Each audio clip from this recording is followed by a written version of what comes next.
Patrick Bannon, fucking hell! It's me, Patrick Bannon. I'm here in the NotGames studio with shit all over me to celebrate the launch of Not for Broadcast! Woo!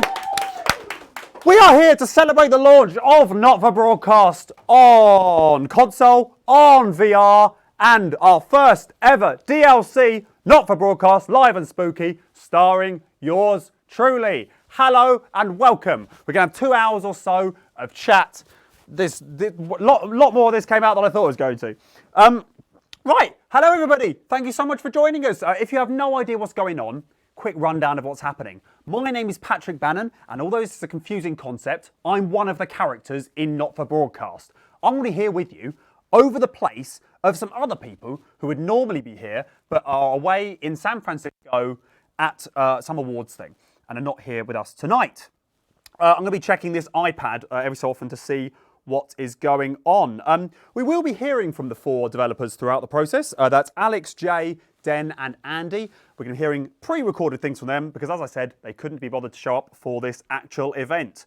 Now, it's not just going to be 2 hours of me, Patrick Bannon. There are also going to be other people joining us here tonight, including Jeff Algebra, Tommy Harris, Philippa Radin, 3 more characters from Not for Broadcast. Peter Champion, Steve Nichols, real people, 2 of the programming team of Not for Broadcast. Peter Clement, Julia Salisbury, Prime Minister. That's your fault, you voted for them. Myrick Marshall, one of the cinematography team, sits around a lot in a hat with a bald head. But unfortunately, for people of you who are a big fan of the game, you might be expecting some of the, actual names. For example, Jeremy, or for example, Megan, or lesser Jenny, and even lesser Colin Sprong. But none of them have come either, because they, like the devs, couldn't be asked, which is a real shame, and it shows how much they hate you and the community. If you're watching along on Steam, well, obviously you are, otherwise you wouldn't be seeing this, join in on the chat. Send me all your chat. I can see some shit coming through now. We'll answer as much as we can of it throughout the stream. Keep them coming. We've got people on it. Also, please follow us on all our social media. We have discord.gg/notforbroadcast. That's Discord. Twitch.tv/NotGamesUK. That's Twitch. Twitter @NotGamesUK. That's Twitter. Follow us on all that to find out what is going on. Oh, take a breath. Right. In a minute, I'm going to be going over there next door where Big Chris, another character in the game, is sitting there with a little controller getting ready to play through Not for Broadcast on console on this stream. But before that, what the hell are we talking about here? Here's a trailer for Not for Broadcast coming to your console now. Good evening, I'm Jeremy Donaldson. Our main stories tonight. But first, the votes are in and it's a decisive win for Advance. What do you make of this historic election result? So perhaps we should all be celebrating. Except for the rich. I mean, a lawyer and a TV personality running the country. Seriously? We've had worse. What does the future look like to you? A bleak space where we've all been figuratively sodomized into submission. Let's have a go with this whole democracy thing. Okay. And here we valley well are. Good stuff. Brilliant! So, A mysterious symbol has appeared overnight. Could this be the daring first move of a silent resistance movement? Yeah, a government, a bond, Peter Clement. There are some pissants who just don't know how to be. And an attempt was made to censor some of your notes. What? Are you joking? We're only getting started. No disrupt. No resistance. Oh, Alex, you're going to get me in trouble with that. Your channel is a f***ing disgrace. I'm sorry, it's very hot. But before we all hand off our freedoms, should we ask them who we're handing them over? please, we can't show it. Cut to the ads. Give us a hug. If you fire a single shot, initial estimates put the death toll into the millions. Mr. Blundercatch, I understand you're upset, but we can... Jesus! Good job, everybody! Well, if that doesn't distract you from the world outside, I don't know what will. That's all coming up on tonight's National Nightly News.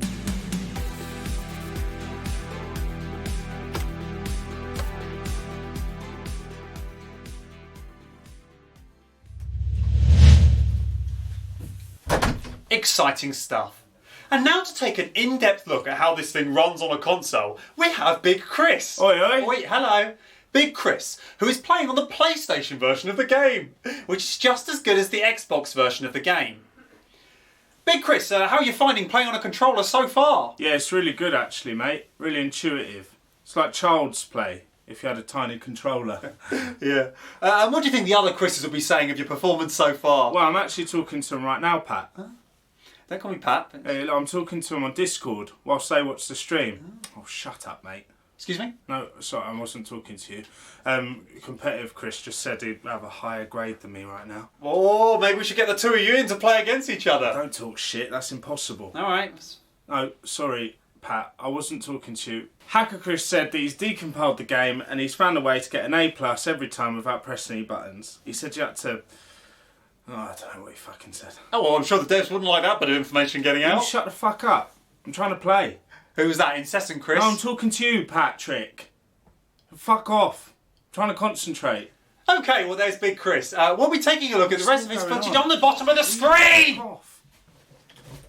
What's wrong with that guy? Stupid piece of fucking moron. Hello, sorry about that. Yes, what a tosser. He is playing throughout, though. Bottom right there, we've got the footage of Big Chris playing, not for broadcast, on console. Let me undo this. It looks weird when you haven't done it sitting down. Right. Now, what we got going on here? So, if you're just joining us now, hello. I'm Patrick Bannon, one of the characters in NotGames' Not for Broadcast. And you're joining here live, us here, live on Steam for the launch of Not for Broadcast on these things. Xbox, PlayStation, VR, and our first ever DLC, Not for Broadcast, live and spooky. Starring me. It's bloody brilliant. Buy it and start downloading it because it takes ages. Don't play it yet till after this. It's going to be a good 2 hours or so. Now, the four developers who are well known for doing these streams are not here today. 3 of them are in San Francisco and one of them's in a play in Guildford, which apparently was more important than this. So we are going to be hearing them via pre-recorded VTs throughout. We're also going to have live in the room here Jeff Algebra, Tommy Harris, Philippa Radin. That's confirmed. That's fact. Peter Champion, Steve Nichols, programmers on the game. They're going to be here. Fact. Peter Clement, Julia Salisbury, Prime Ministers in the game, characters. Fact. Myrick Marshall, one of the cinematography team. He's going to be here as well, sitting over there talking to me. And like I said before, unfortunately, not Megan, Jeremy, Jenny, because they couldn't be bothered. Socials aside, if you want to get in contact with us, and follow the chat on Steam, text me stuff. Let's have some of them now. You've been sending things, I see, I've got my little iPad, and I'm going to read them now. Send as much, any you want, and I'll try and do as many as I can before we go to the next segment. Right, who have we got here? Crypto Sporidium 1, whatever that means, says, I love you, Patrick. Hello. I don't necessarily love you, I need more information, but hello. You might be a nutter. Sorry to nutters. Rocket Boy says, excited to play live and spooky. Thanks, Rocket Boy. So these sound like we've made them up. They're not. Thanks, Rocket Boy. You should be excited. It's going to be bloody good. I'll tell you why. Because I'm in it. It's me going around investigating a haunted house, doing scary things, looking at scary shit. It's going to be good stuff. It's going to be a good crack, as the Irish say. I think. I haven't been. But yeah, should be good. Lots of that going on with me. What else we got here? Okay, here we got here. Right, Pinku says, how much better has your team making skills got since last time? That is a reference to a previous thing that you may have to watch after this. My team making skills are brilliant. The problem is, and I always find it's a problem, when people don't give clear instructions. Okay? So if you run a business, give clear instructions, otherwise your employees get confused. All of this is available in Patrick Bannon's new tour where I tell you how to make your life better. It's called Patrick Bannon. My life used to be a pile of old shit and now it's good. And that is coming to theatres all around where you are, probably, unless it's up north, because I don't go up north. Right. I don't seem to have any more chat. So what we got on the old live one? So friggin' excited. Cubics 25. Yes, you should be. More of that coming through. How comfortable is that couch you're on? It's blooming comfortable, that, Martin. You may recognise it actually from some of the filming we've done, unless it's one of the DLC which we haven't released yet, in which case you won't have, and I think it is. Right, what we got here? What we got here? Not good enough because, right. Every so often in life you have your haters. And one of those haters is Pinku, who has written on this iPad, not good enough because you're not head anchor, he. That's a real shame because this is a stream of love. Patrick Bannon is all about love, and unfortunately people like Pinku bring that right down. So as of now, Pink will be banned. No, I'm joking. You're fine. But I may not be head anchor yet, but I will maybe one day through sheer determination and also talent. Because Jeremy Donaldson is a talentless blob, right? And I am a talented, not blob. Right, what's here? Vinegar Vapors says algebra and Bannon, can one room fit that much ego? Right, when I agreed to do this, right, I didn't think that I'd be getting hate sent my way. And it's a real shame. Everybody, please hound these people with the same amount of hate back at them. Ego is a good thing, right? Like I said, it's all in my tour. What else we got here? Pinku, that's an excuse to say you locked them all up in the basement so you can be here. That is slander and also libel. And I've got a team of people over there who are nodding. They're looking into that right now. They're going to find your IP address and contact the police of whatever country you're in. Where's Vampire Chris? Not coming. Right, I'm hyped for Algebra and Peter. Not me, apparently. No golden flard this time. No golden flards. No golden flards for any of you. Right, I'm putting this down now because there's a lot of nonsense going on here. Now, in a minute, I'll be chatting to the person you seem to love so much, Jeff Algebra, and also two other people we persuaded to come, Tommy Harris and Philippa Radin. That's Zara falling over something. And Philippa Radin. But before I talk to those three titans, let's hear from another titan. Now, the four developers of Not For Broadcast couldn't be here for various different reasons. One of those developers is Andy Murray, not the tennis player, who has pre-recorded for us a special 7-minute or so VT that unfortunately you can't skip, of him talking about how he was involved in the process from the very beginning to now. And I've changed to this voice because these bits are serious. Here's Andy Murray. So I'm Andy Murray, I'm the CEO. I've been at NotGames for a long time, so in addition to CEO, what I actually do at the company is pretty much jack of all trades. So when we first started, I was at law school, so I was happy to take on more of the admin side and kind of what we called the business stuff.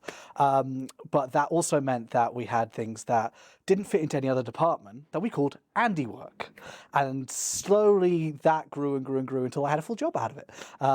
But yeah, so I do some of the narrative stuff. I wrote all the incidents and stuff in Not For Broadcast, wrote a couple of the adverts, and as we get into the DLCs, I've written 2 of those, which is lovely. I also do a lot of the game design, so the scoring, the kind of setting up of the censoring, all that jazz. I'm in charge of the localization. I also do some of the video editing. I liaise with TinyBuild to make sure that everything else is handling well. I was doing the storefront, the Discord at first, the Steam forums, all of this jazz. So a lot, but kind of jack of all trades, master of none, really, is me. When we first started, Jay brought us all together. We were working out of his lounge in a tiny house making tiny games. We made very, very different games then to what we do now. And it was all about pastiches, that sort of thing. We thought we were very clever and very funny. And I stand by what we did, but it was a very, very different kind of company. I mean, even back then, I would class Not For Broadcast in a completely different league. Obviously, there's budget. We have TinyBuild behind us in terms of resources, expertise, money to get our game, Not For Broadcast, so much better than those. But it's a very different animal and a different way of working now. So even starting from Not For Broadcast, from where we were at the beginning of this process to where we are now, I mean, it was the 4 directors, and then George was coming in as a secondary program under Jay. And if you look at, that was us still working out of a house rather than an office. There was 5 of us in the team. We then brought on our financial controller who worked part-time to kind of handle the finances. And then we worked with pretty much Al's drama friends, Jay's drama contacts, Den's contacts from the industry. I did a lot of admin to try and get everything going together. And as we kind of built up and went from episode 1 to episode 2, episode 3, because obviously we did early access, the team got bigger and bigger and bigger because by necessity, the game got bigger and bigger. It was everything.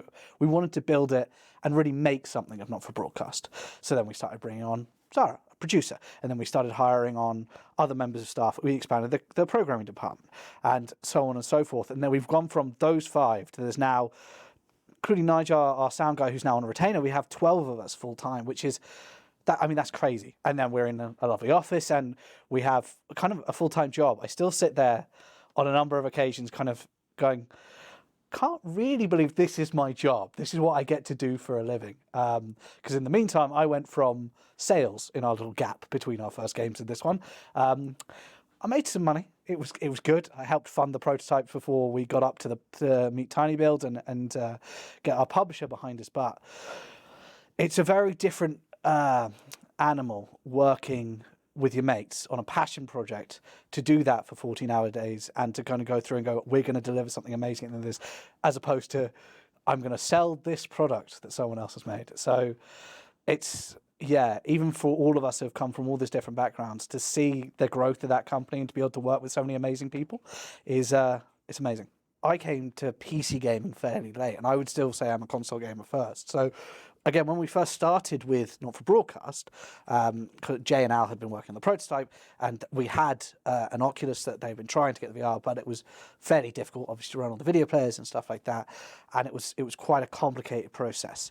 So we always thought it might be in VR, or it would be cool to be in VR, but we were told fairly early on and advised fairly early on that very difficult, maybe not get the returns unless it really is a good game, and blah, blah, blah. So probably shelve it for now. We can always revisit it. And in our heads, that meant probably not going to happen. Let's just focus on the PC build. Let's get that done. And lo and behold, we did. And it's been an amazing year since that PC build came out. But the idea that we'd now be on VR, Xbox, PlayStation, that all of these new gamers will be able to experience the game. First of all, that's amazing. We've always wanted to get it in the hands of as many people as possible because we are making something different, something new. There have been FMG games before, but none of them give you the ability to control the TV channel, the programming, really to make your own TV like Not for Broadcast does. So that is amazing in itself. But also, I mean, I've been playing PlayStation since PlayStation 2 era. To have that on the PlayStation is going to be amazing. I can't wait to sit there, get the trophies, get all of that, and to play through and just revisit it. But on a console I think that's really, really special. It's something that I hadn't ever expected, but I am ecstatic that is now finally coming to fruition. Mm-hmm. And then we've got the DLC, obviously. So the DLC are special, particularly, I think, for me, because Alan J did a phenomenal job writing the main script for Not for Broadcast. I wrote the incidents, and I had that on an advert or two, and I've obviously done some editing, but in terms of narrative writing, that I wasn't involved in that one. It was very safe in their hands.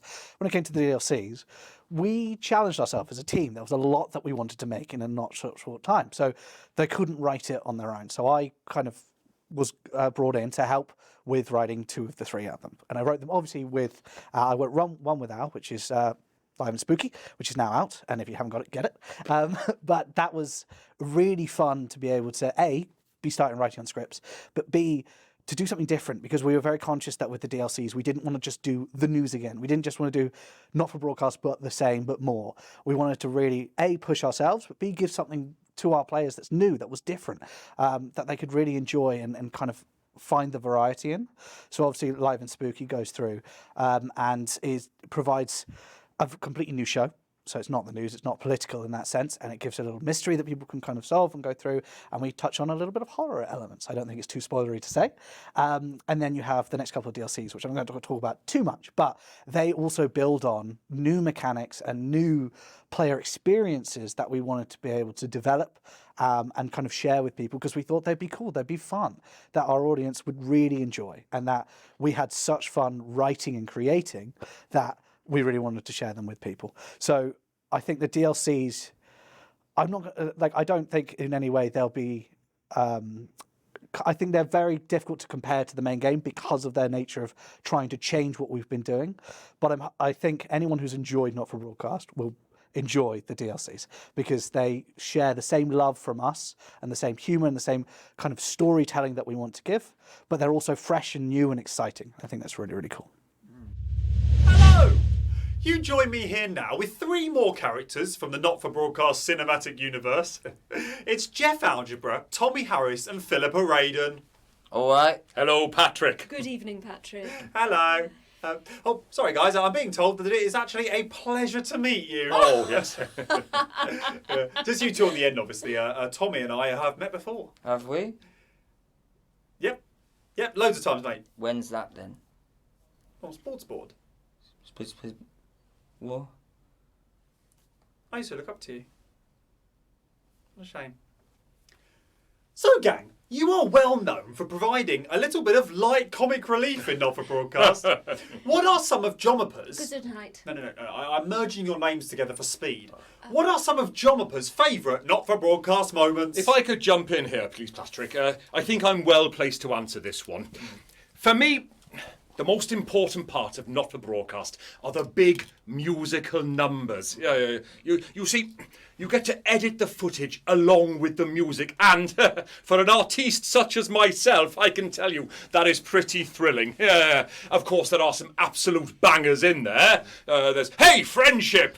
Mr. Bear lowers his expectations. Go on. You only know yours, don't you? Oh, no, I mean, there's one about sticking it in your A. Yeah, we'll leave that one. I know some things about sticking it in your A. Drugs. Whenever I'm going to a tournament and I need to get them across customs, that's what I do. We're talking about sticking things up your arse, right? Very, very loosely, yeah. Philippa, please save us from this. My answer may shock you, Patrick. Not as much as that did, I think. My favourite thing about Not For Broadcast is not the footage or the music. It's the community. Oh. The community of people around the game that help make it what it is. Many of whom are watching us live right now. Hello to all of you out there. What are they saying, Patrick? They said hello. I truly believe that without such a loyal and dedicated fan base, Not For Broadcast would never have found the success that it has. It's all thanks to you.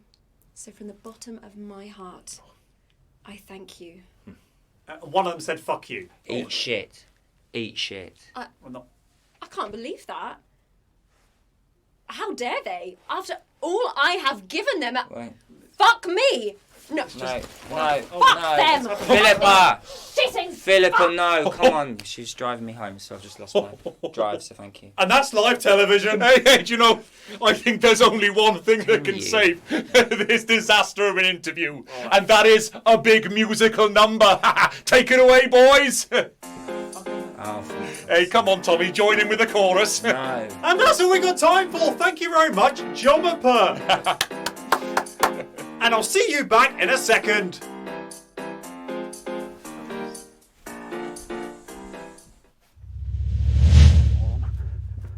All right.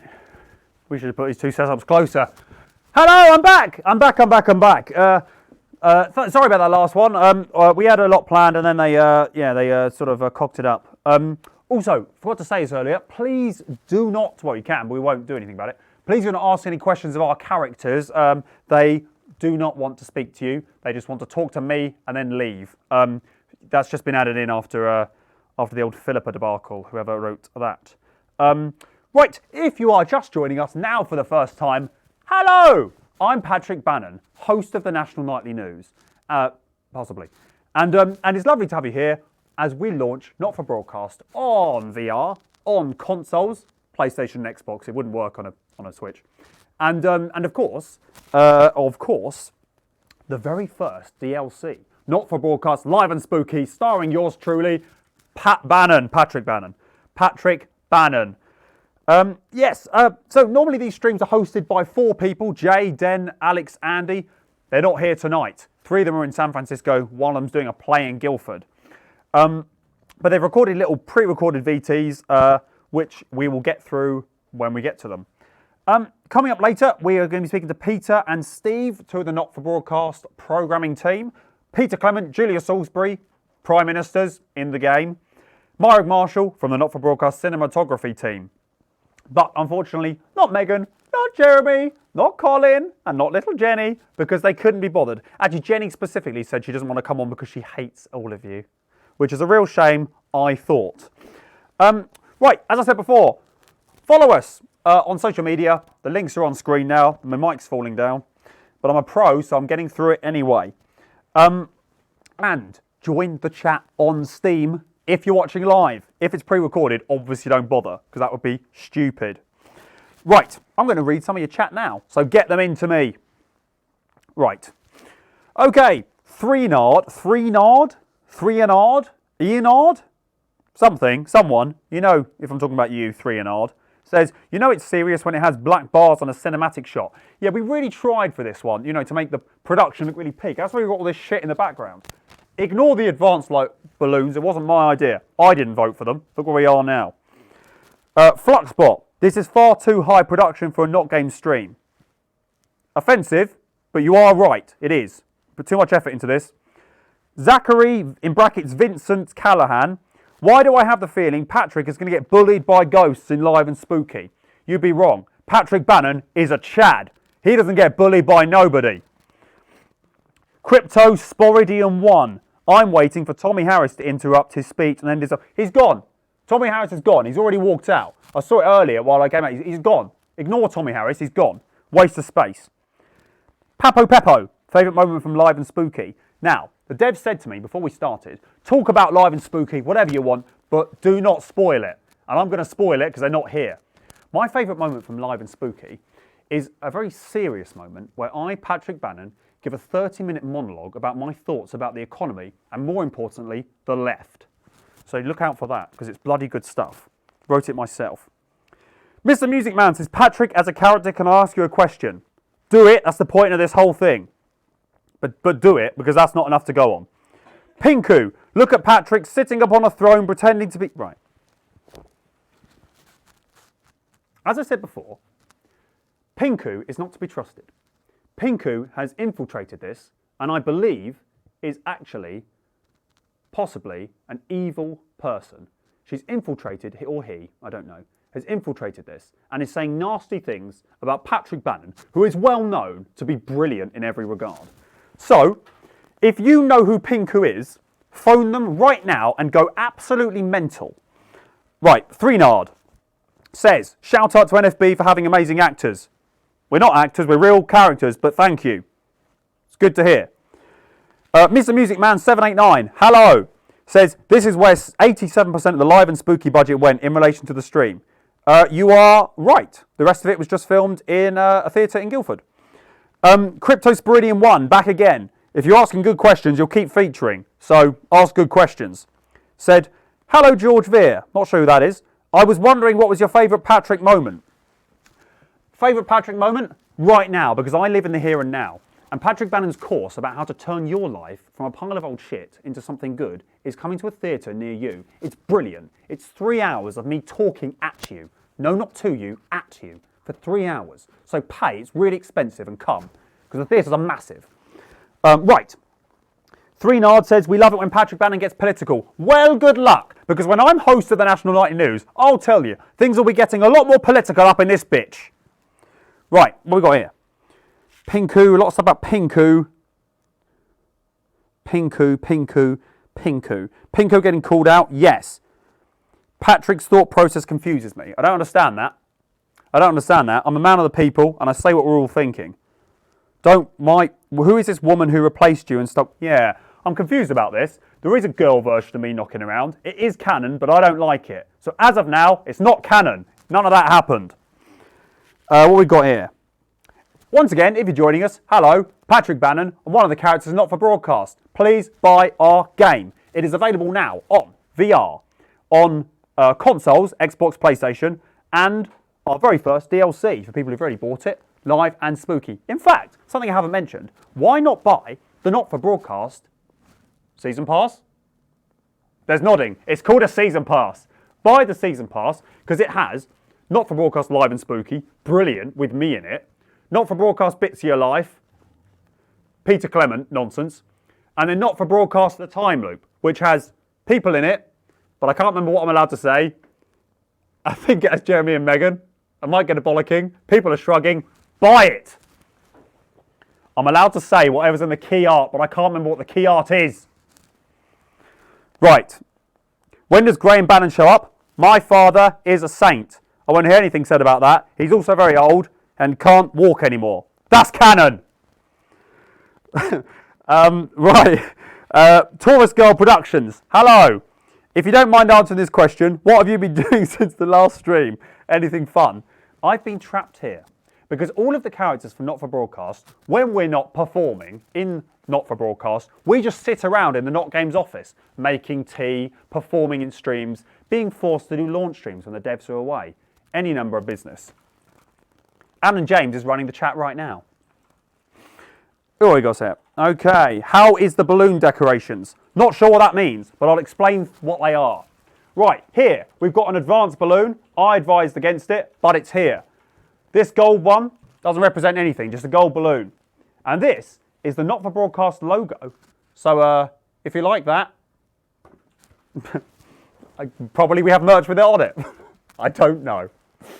Okay, doesn't it get bored sitting around? I've only been doing it a little bit, and I like talking about myself, so actually, don't worry about that.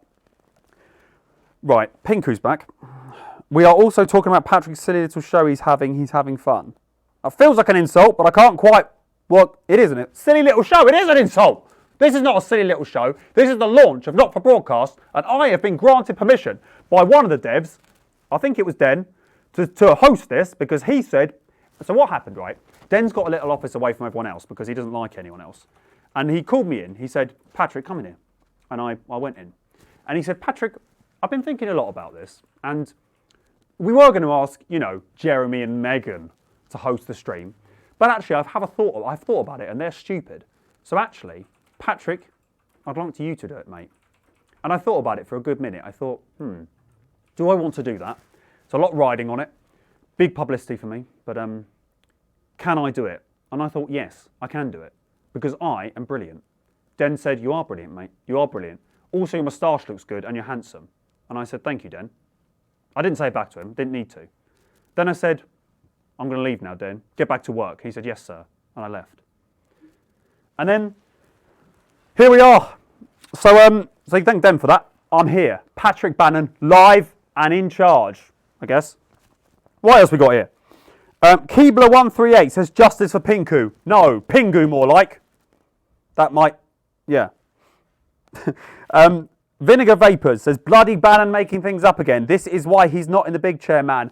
Oh, really? Well, I happen to know that maybe things are going to get shaken up around here. I've got a feeling things might be changing. Donaldson's been sitting in that chair, making a divot in it for quite a while, and I think it's perhaps about time for a nice change. Fluxbot, hello, mate. Nice emoji of a pig crying. I like it. What else we got here? Sagaki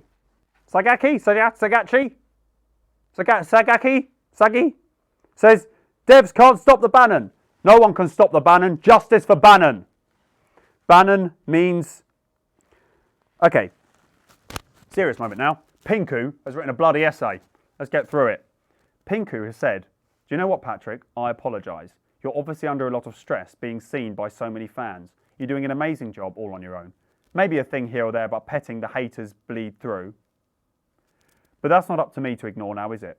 Maybe you should wait to get more experience. It started off as a compliment. Maybe you should wait to get more experience before you try this. I'll tell you what, maybe Pinku will host the next stream. We'll see how that goes. That'll be a pile of wank. You all are bullying Patrick, ONG. The slander is unbelievable. Thank you, Inard, whatever your name is. Actually, for ease, can people change their name to something I can read? Because a lot of these are very confusing for me to read. Right, Jammy4312 says, Patrick, if you had to come up with a 3-word slogan for a game, for the game, not for broadcast, available now, what slogan would you use? Well, a slogan for the game. I would say, features Patrick Bannon, and an exclamation mark. That doesn't count, it's punctuation. Some of you should try it. Pinku has the dear genius vibes, whatever that means. Pinku is more of a rival for Patrick than Jeremy. No, don't get me started on Jeremy. I made my name to resemble an actual name to read. You did! Zachary, in brackets, Vincent Callahan. You did, but the brackets are still confusing. Right. Now, I'm being told to wrap this up. I guess because I've been waffling for far too long. Give me a second while I scroll for what we're doing next. Right, okay, here we are. I don't need to scroll. So, in a minute, I'll be talking to some real people for a change and not just characters who we've dragged in to do this stupid thing. I'll be talking to Steve and Peter, two of the real programmers for Not for Broadcast. So if you have any actual questions for them, and not the slander you're chucking at my face like a load of monkeys chucking shit, sorry to monkeys, and you, then chuck them our way, and we'll ask them those questions in a minute. But before we chat to Peter and Steve, let's have a reminder of what we're doing here. Our very first DLC, Not for Broadcast Live and Spooky, starring Patrick Bannon, which we will be changing the name to, has a trailer, and that trailer is this trailer.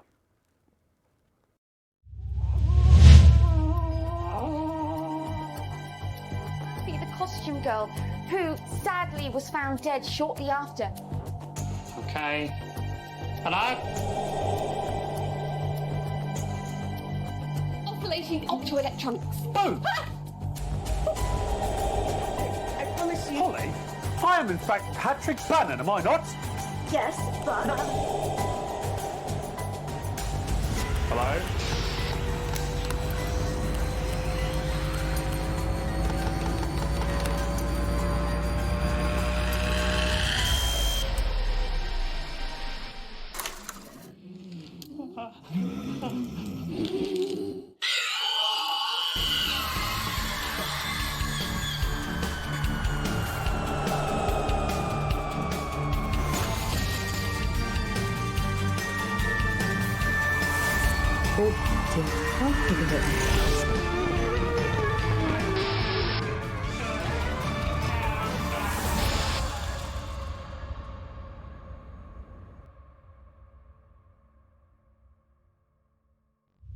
Hello, I'm in here now. I'm here with Peter and Steve, who are two of the programmers of Not for Broadcast. Hello, guys. Hey, Patrick. How have you been enjoying the stream so far? Brilliant, isn't it? Yeah, it's been brilliant, mate. Steve's been laughing so much he had to stick his head in a bucket of sand. He hasn't, that was a lie. Said for comedy. Guys, I've got some questions for you. First of all, please introduce yourself and what you do. Yeah, I'm Steve, lead developer at NotGames, as well as development. It's also the management side of things and all the kind of less exciting side of development in general. I'm Peter. I'm a midweight dev. I'm one of the few that Steve manages. What I do, really just nuts and bolts of the game. Whenever you send a bug report through, comes to me. New features, optimizations, all that sorts of stuff. And there's lots of them, so he's been kept busy. Right, Peter, Steve, I've got some questions for you from me, and then we'll have some questions from the chat. If you want to chuck them my way.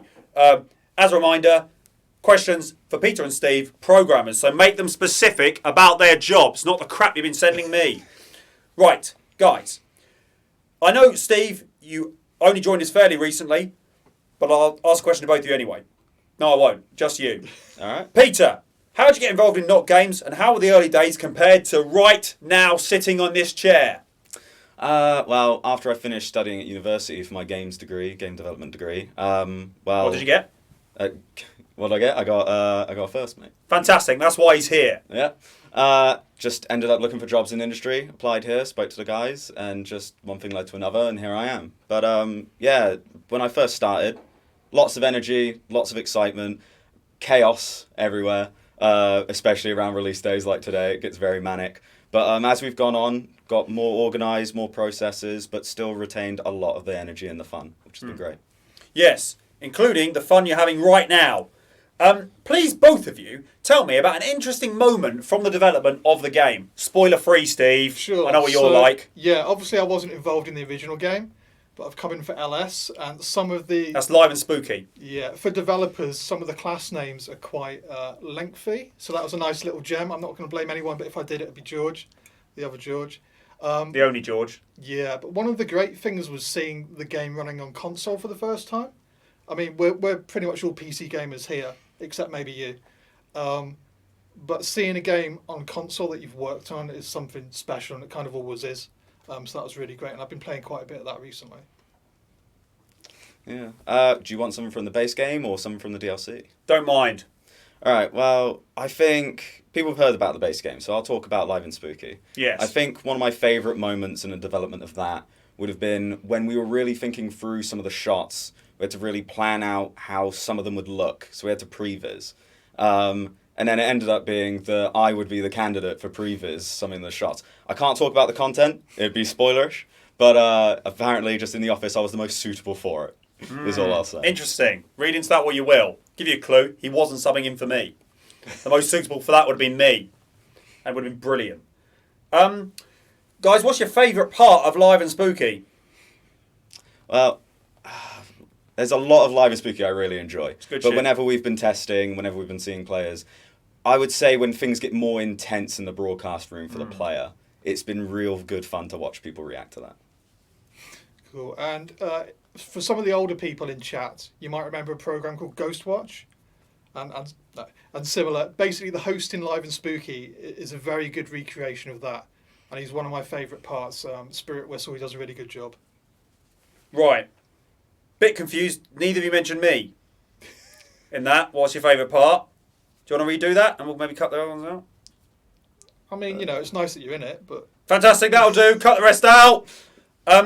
Last question from the list, and then we'll get over to these fans for some actual questions. Both of you, why should somebody play Not for Broadcast? Obviously, the good writing, Live and Spooky specifically, because I've worked on that. There's a lot of nice touches in there that you might not see even on like your third or fourth playthrough. So keep looking around. You never know what you're going to find. Replayability. All of your decisions matter. You get a custom-tailored experience to what you decided. It's just a really unique niche take on FMV. Again, you didn't. Neither of you said. Well, you're including the FMV. Okay, Well, all right. do we have to? Steve didn't say specifically. Though. Well, okay. Yeah. Patrick Bannon performance. BAFTA-nominated performance by Patrick Bannon, I guess. Right, now over to you for your questions. Keep them coming in, because you're a bit longer left. Right, typically Thomas just says champion of the people. Thank you, mate. Good, not a question. Don't send any more of them. Fluxbot says, wow, it's great to see you two on camera for the first time. I've been on camera before, Flux. Yeah, I think you're misremembering that. We'll have to have Well, it's words. first time Flux, together. they're calling you a liar. Yeah, together maybe that's true. Yeah. They're calling you a liar. What are you going to do about that? Come here if you want and take them on.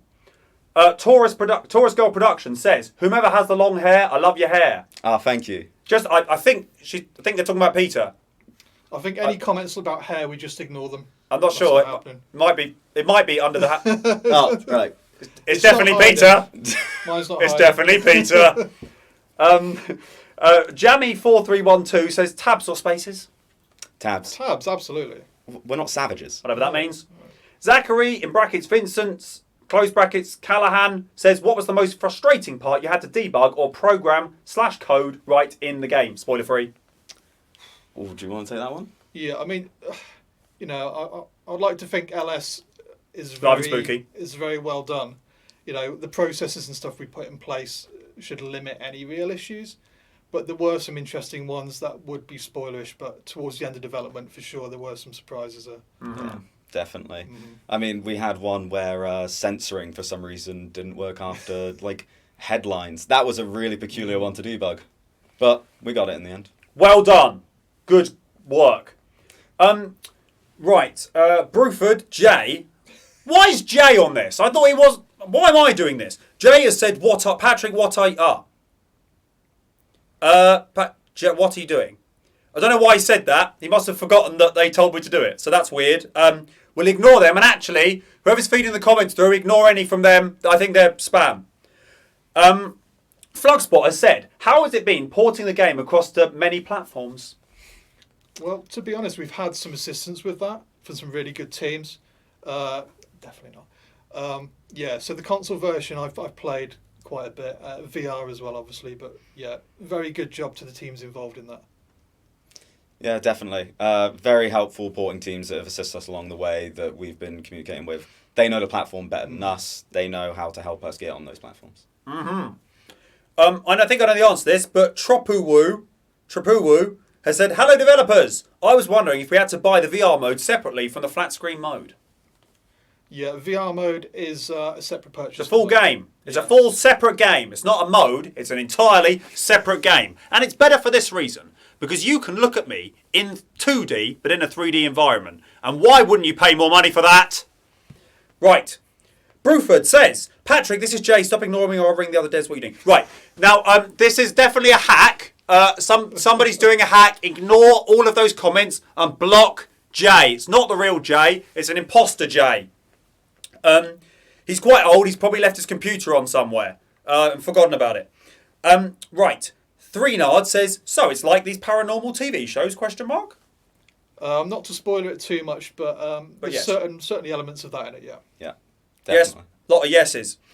Mr. Music Man 789 has a question which is quite long. Peter and Steve, how did you set up and rig such an intricate and realistic character model and behaviour tree for Patrick Bannon? So lifelike, so impressive, although a little pessimistic. Actual question though, 1 through 4, which is your favourite monitor in the game? 4. Monitor? I'll just go for 1, I guess. Ah, the easy answer. Then there's the same question again. Then typically Thomas has said C or C++? Well, C++ I've used in the past, and I was actually talking about it to Pete today. Yeah, so, literally. That's actually kind of spooky. Yeah, C++, I'd say. It's live and I would also say C++. I don't have any experience in C. Whatever that means.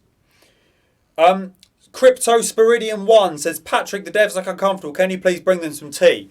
I would, because I'm a nice guy. He's got one. But I haven't got time, unfortunately. I'm doing this, mate. You come and bring some tea. Lazy fuck. Right. Zachary Vincent Callahan says, I have no VR, space issue, and can't find a job for 5 to 6 years, going on 7 years. That's sad. Wish I hadn't read it. Right. Because of that, we're now going to wrap up this mother. When Zara's got back to the computer and told me what we're doing next. Okay. So up next, I'm going to be speaking to Peter Clement and Julia Salisbury, two of the fictional prime ministers in Not for Broadcast. But before I do that, we've been hearing a lot from a little fella that likes to pop into the office every now and then, Jason Orbaum. Now, Orbaum, Jay to friends and people who he pays. So Jay has prepared a nice little 6 or 7 minute, depending on how much Mari cut out of it, hopefully 6, of Jay talking about the process of Not for Broadcast. And again, I'm doing this voice because they told me I had to be serious for these bits. Here's Jay talking in a sentimental way and showing some old games and that of his experience of Not for Broadcast. Play it, George Birchmore. My name is Jay, which is short for Jason Orbaum. I'm one of the founders of NotGames. I'm a creative director here. What that means is I co-wrote Not for Broadcast and co-directed it. And I'm responsible for all of the music, not all of the sound. I have a great team for that. But if you don't like the music, that's kind of on me. The early days were nowhere near as luxurious as these wonderful surroundings we have here. We were working out of my lounge, and I was in a tiny house quite near here actually, and we were cramming people in. And when we wanted to have big meetings, we had to go out to the front garden, which was a sort of shared area, and we'd sit around in the sun, thank God, and have meetings. We had awful computers and not enough of them. We had to beg, borrow and steal everything we could because it was being funded by tiny amounts of money. I was the coder at that point, which shows how desperate we were because I'm by no means a coder, but it was enough to write our first couple of games. And we were founded because we all met through a charity and we wanted to raise some money for that charity. What we wanted to be back then was like the South Park of gaming. So we wanted our games to have that drawn on the back of a beer mat look and be pastiches of the big genres, because nobody was really doing that, and we thought it was somewhere where a group of people that weren't very games experienced but were very entertainment industry, a lot of theatre, a lot of music, a lot of film, you know, we could really do something there with our writing and our voice work. That didn't prove to be popular enough to get us out of that lounge, but fortunately, as I'm sure he'll explain to you, Al had other ideas at this point, and a fairly infamous sketch turned up. I think that's the main difference really between back then and now is budget. In terms of the amount of laughter around the office and the sarcasm and the banter and the personnel, although we've expanded, actually that hasn't changed very much. We've managed to keep the culture as we've grown, and hopefully we'll continue to do so. Yeah, I'm the oldest person in NotGames, so I've been doing games for quite a lot longer than everybody else. So this was my first major game. Look, it was on cassette. Cassettes were like how we used to consume music. I'm deliberately doing this to camera. And then this one did very well on Sega Mega Drive with all of its 256 colours available. And actually, quite interestingly, this was written at home in assembler, and this was written with a team local to here, Domark, who eventually became part of IDOS. But the vibe of those companies, I was quite young, I was in my 20s, is exactly the same vibe as NotGames has now, weirdly. So there's a lot to be said for having a group of people who enjoy each other's company, working on something creative and laughing, and you can really produce things. So although it's very special for me, coming out on VR is particularly exciting, because when we first prototyped the game, and I was coding at that point, my code was so bad that you'd put the VR helmet on and the 4 screens, which were literally just hanging in a white space, they would have trouble just playing you all 4 of them in sync. And I certainly didn't know how to make the player press a button with their hand. So very quickly, we abandoned the idea of being in VR, partly because we were told by multiple sources that the market is so small that to release, in VR as your first sort of port of call is close to sort of economic and gaming suicide. So we didn't want to do that. So to have it now have come full circle and that it is coming out in VR, that's amazing. And the first time I put the goggles on, even though that early slice was still unfinished, the sense of place that you get with VR really suits this game. And some of the moments, they're so impactful in VR, even with the restrictions of the hardware. Obviously on PC, everything looks super gorgeous. It's still so immersive. And it's a game that you can play sat down in a chair, and there's nothing more kinetic than actually reaching out and hitting those vision mixer buttons. That's really exciting. And of course, because the game has done reasonably well, we've had the chance to make the DLCs, and that's a privilege, to be given the chance to expand our universe and to be able to come out of the newsroom and into other forms of live show. That's been fascinating as well, and I'm really excited about the DLCs because they really test the breadth and scope of the engine that we have, and they sort of tie off some of the loose ends of the not-for-broadcast world, answer some unanswered questions in really interesting ways, and they just kind of put a lovely full stop on the thing so that it's a complete work. And getting the chance to do that it's just a privilege, just amazing that they gave us the chance to finish properly. Here's why you should buy Not-for-Broadcast. It will make you laugh, it will make you think, it will make you feel things, and the only thing that's more enjoyable than watching TV is making your own TV, and that's what Not-for-Broadcast will give you the chance to do. You might even also get the chance to break your home country. That's quite good fun too. Bit of a special one now. I'm talking to 2 more characters from Not-for-Broadcast, and these 2 are not your run-of-the-mill big Chris's. They are the prime ministers of our once great country. Peter Clement and Julia Salisbury. Good evening, Patrick. It's nice to see you. Although we were told that Jeremy and Megan would be conducting this evening's interview. Well, they're not, so don't worry about that. Peter, hello, Peter. Good evening. No, we can't hear you, Peter. I think you're muted, mate. There's no point. I don't know what you're saying. I can't hear you. Peter, there's a button you need to press.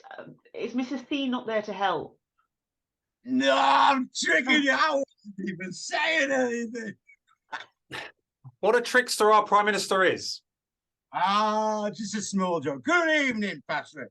Good evening, Mr. Clement. I'll tell you, it's an absolute honour to have you here with us tonight to celebrate the launch of Not-for-Broadcast on consoles and VR.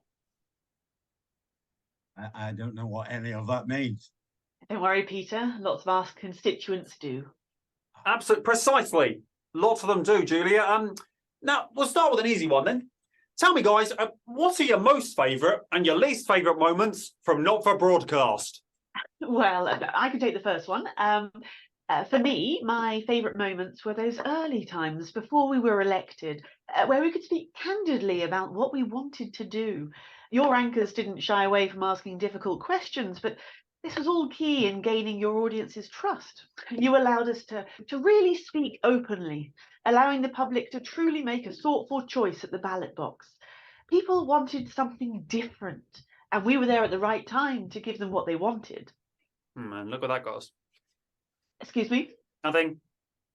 And I think I can feel the second one. My least favourite moment was when I went into your poxy studio to give an interview and ended up getting an electric fucking shock.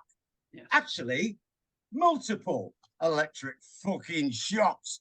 Quite appalling for the country's #1 broadcaster. I have to say, when like that when I were on TV, things ran smoothly then.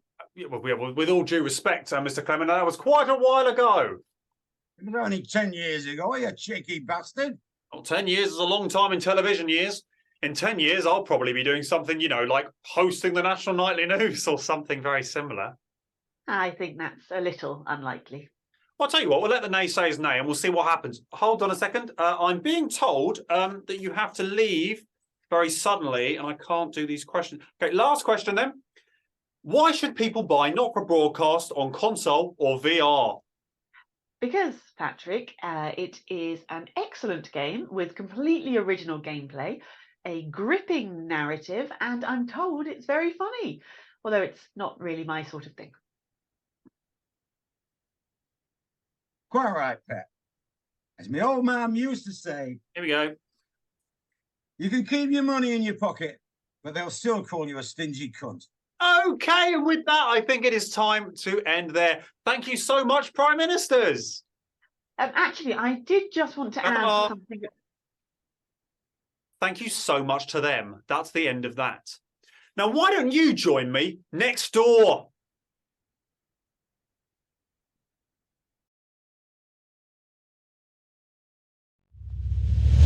Bloody wasters. No, I didn't vote for them.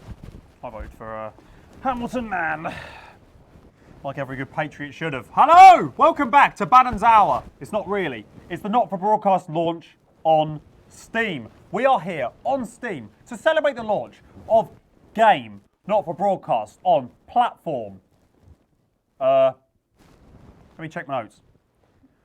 Platform, PlayStation, platform, Xbox, platform I guess, Steam VR, platform I guess, Oculus Quest, which is not actually live yet. One of those that I just said. The Steam VR, that'll be live momentarily and we'll be doing something to celebrate that because then you can buy it, pre-order it, buy it, whatever you need to do and start it downloading because it is absolutely massive and will eat up your machine. Although it won't if any of the devs are watching. And it's good that it's that big. Right. Okay, so as I said, we're doing all that. Plus also, it is the launch of our first ever DLC, Not for Broadcast Live and Spooky, starring moi, which is French for me, I think. I don't know. I did German at school. Wish I hadn't done that either. Useless language. What we got here? Those devs that I mentioned earlier, they are away, as you can tell, because I'm here. But they asked me to host it in their absence because they're away at San Francisco, at GDC. However, they have pre-prepared some VTs, which I see you've been talking about in the chat. Good. I'll follow what you're saying. I'm watching. I'm always watching. Got a BDR and everything. Joining us tonight, we have one more person, Myrig Marshall, from Not for Broadcast, Real People team, Cinematography department, who'll be talking all things cinematography. So if you want to chuck some questions his way, start that now. Looks to me like we have about 30 seconds before we launch Not for Broadcast on Steam VR. Pretty exciting. We're going to do a countdown in a minute. As a reminder, that is Not for Broadcast on Steam VR, which is this game. However, you're actually sitting in the room, looking around like this, with a thing on your head, and that's good apparently. So by that, you can look at me on the screen in 2D, but in 3D. And we got 5, 4, 3, 2, 1. My Bologna! We are live! We are now live on Steam VR. Sorry for anyone listening with headphones, I shouted like a mother right then. We are live on Steam VR, surrounded by this shit. for the launch of Not For Broadcast on Steam VR. If you haven't already ordered it, get it right now. You will not be disappointed unless you are, and then I think you can refund it. But no, don't do that. Right, okay, so let's get into some more questiones. During the last video, Pinku said, gosh, I could hear Jay go on and on about things forever. He did not go on and on, I have to say that, because they employ me. It was good. Cryptosporidium says, too bad, right. It appears that another hater has entered the chat. It's Cryptosporidium1, who is a well-known hater in this department. They have unfortunately said, too bad, we're getting more Patrick. Don't like that. I really don't like that. Because what underlies all of that, on the surface, it may seem like a bit of a throwaway comment about old Patrick Bannon, who can take it, but sometimes he can't take it. Because hate hurts. So stop it. Send only nice things to me, because I'm brilliant and I'm here. Talking for your benefit. Right, what else is going on? Ratlist says, you sounds exactly like James Acaster. Don't know who it is. No, I don't. 3nard says, Happy New Year. It's not a new year. We're launching the game. And you know it, and you're being silly. I can tell in the tone of voice. Why are these on my crotch? Right. Mr. Music Man 789 says, a hater in disguise. Right. Some of these I'm reading live, and there's context which I haven't seen, and it's confusing me. Right, what we got here, what we got here, what we got here. Right, a lot of nonsense. Right, Abby Ieniak says, we have actually slowed down the internet worldwide so Live and Spooky doesn't finish downloading before the stream ends. I don't think that's true. If you have done, then thank you, that's convenient. But I don't think you have. I think it's a lie. Joss said Graham Bannon could take it. Well, maybe. He's a tough old goose, is old Graham Bannon. Can't walk, like I said, but still goes out every day in his wheelchair and does an 8-mile swim. That's canon. What else we got on here? I love your slander of Pinku. Good, because there's more to come if they keep messaging nonsense to me. Mr. Music Man 789 says, here are my nice things to say about Patrick. I like your tie. I like the confetti. Have a think harder. In fact, we've got a bit of time. Why don't we all have a little think about things we like about Patrick Bannon and post that? Because that's all I'm going to be reading from now on. So post some of them, because I'd like to hear some nice things for a change, as opposed to all this slander. Right, Zachary says, I'd like to meet George Veer, but Patrick's great too. Not sure who that is, but he sounds like a handsome man who doesn't look stupid in a suit. Right, DJ says, hello Patrick, I'd like to say I love your work. Thank you, DJ. Especially your sportsboard commentator. Thank you. Would love to see you more in the sportsboard scene. You really fit for it. Thank you. You're very right. I was very good at sportsboard commentating, and they moved me away to do other things, which is a shame, because I thought I was really good. Although, I'm pretty sure it's just because they're eyeing me up for the big job. That's what I feel anyway. Feel the cannon, love the cannon. Yes, Thomas. Good pun. More puns, please. Taurus Girl Productions says, I'm more a fan of your dad than Peter Clement from the telethon. You should be. The telethon shows how, my understanding of watching the telethon, of the old footage of my dad, is the point of it is that my father's brilliant and everyone else is an idiot. Maybe that's not what it is, but that's what I got from it. Abieniak, still don't understand that, said, Patrick, I was informed you butchered my last name, so just call me Rise from now on, please. I apologise, I didn't know that was a name. I thought it was just you mashing the keyboard. I understand now. A was an initial, B was a surname. I've got it, but I'll call you Rise, because now I know who you are. Joss says, looks very not messed up to me, Zach. Right, don't talk amongst yourself, it's confusing. 3nard says, I'm currently downloading Live and Spooky, and it's still very slow. It's not slow. Right, if it's slow, it's your fault, not ours. Because really, you should be able to download an 80GB game in a matter of seconds. That's your fault. Zachary Callahan says, I'm a sucker for suits, but put a hashtag in. Maybe that's because sucker's banned. Don't know. Or they just can't spell. Will I commentate another sports board final? I may do. It depends on the offer, Ruby123. If you're offering, if you're involved in that, then I will do it for cold, hard cash. And nothing more. Right. What we got here? The suits aren't stupid. Suits make anyone handsome and or beautiful. I don't agree. If you look like a troll, you look like a troll in a suit. My least favourite thing about Patrick Bannon is he has a wife. I love you, Patrick. Please rethink your marriage and consider a better one. Right, I take this as a direct insult and a threat. Little do you realise that my wife, anytime my wife gets mentioned, because of the celebrity that I have, it automatically flashes up in the room that she is under threat. And she bunkers down with our 2 beautiful children in a bunker I built in the back garden, which I've been well informed does have oxygen in it this time. So if you say anything about my wife, which you just have, they'll be in there now. So don't even try and get near them, because they're ready. And I've trained the kids to be good with knives. Don't play with knives if you're a kid. Sorry, Steam. Right, what else we got here? Okay, it seems to me like they'd like me to wrap up for reasons I don't know. So, in a minute, we're going to come back with Big Chris, who was sitting in the room with the controller, playing the console version down there, but he's now sitting in the room, popping a VR headset on and looking like a plonker. So we're going to talk to him about what it's like to be playing the VR version of Not for Broadcast, which, as the confetti shows, is now live for you to buy. But before that, here's a trailer for exactly that, Not for Broadcast on VR, virtual reality.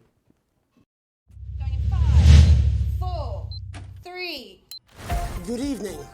I'm Jeremy Donaldson. And I'm Megan Wolfe. Our main stories tonight. What do you make of this historic election result? Today is day one of a new future, a better, fairer future. They want us quiet. They want us compliant. And they want us inside. A mysterious symbol has appeared overnight on thousands of buildings throughout the capital. Advance aided by the mass media are lying to you. You have my word. We will never censor ideas. I've never heard so much in my life. The government, Advance, Peter Clement. The people of our territory will no longer tolerate. We demand respect. Genocide. Cut to the ads. You are to remove it immediately.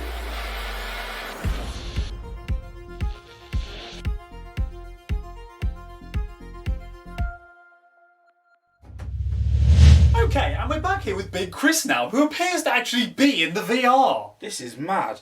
Hello, Big Chris. Oi, oi, Pat. Oi, oi, don't call me that. I said Have you played this? This is mental. No, I haven't played it. Why don't you tell us about it as you're doing it right now? It's like you're actually in the game. You were in the game, Chris. Well, it's fucking different, isn't it, Pat? Yeah, sure. Well, why don't you just explain what's going on right now? Well, this is the broadcast room. Yeah. Like you're used to. You can press some buttons. Look at that. There's one. With his hands. You can turn left. Yeah. There's a fan. That made it over. Yeah. Right. And behind you? What's behind you? Yeah. A door. And that's basically it, mate. Fantastic.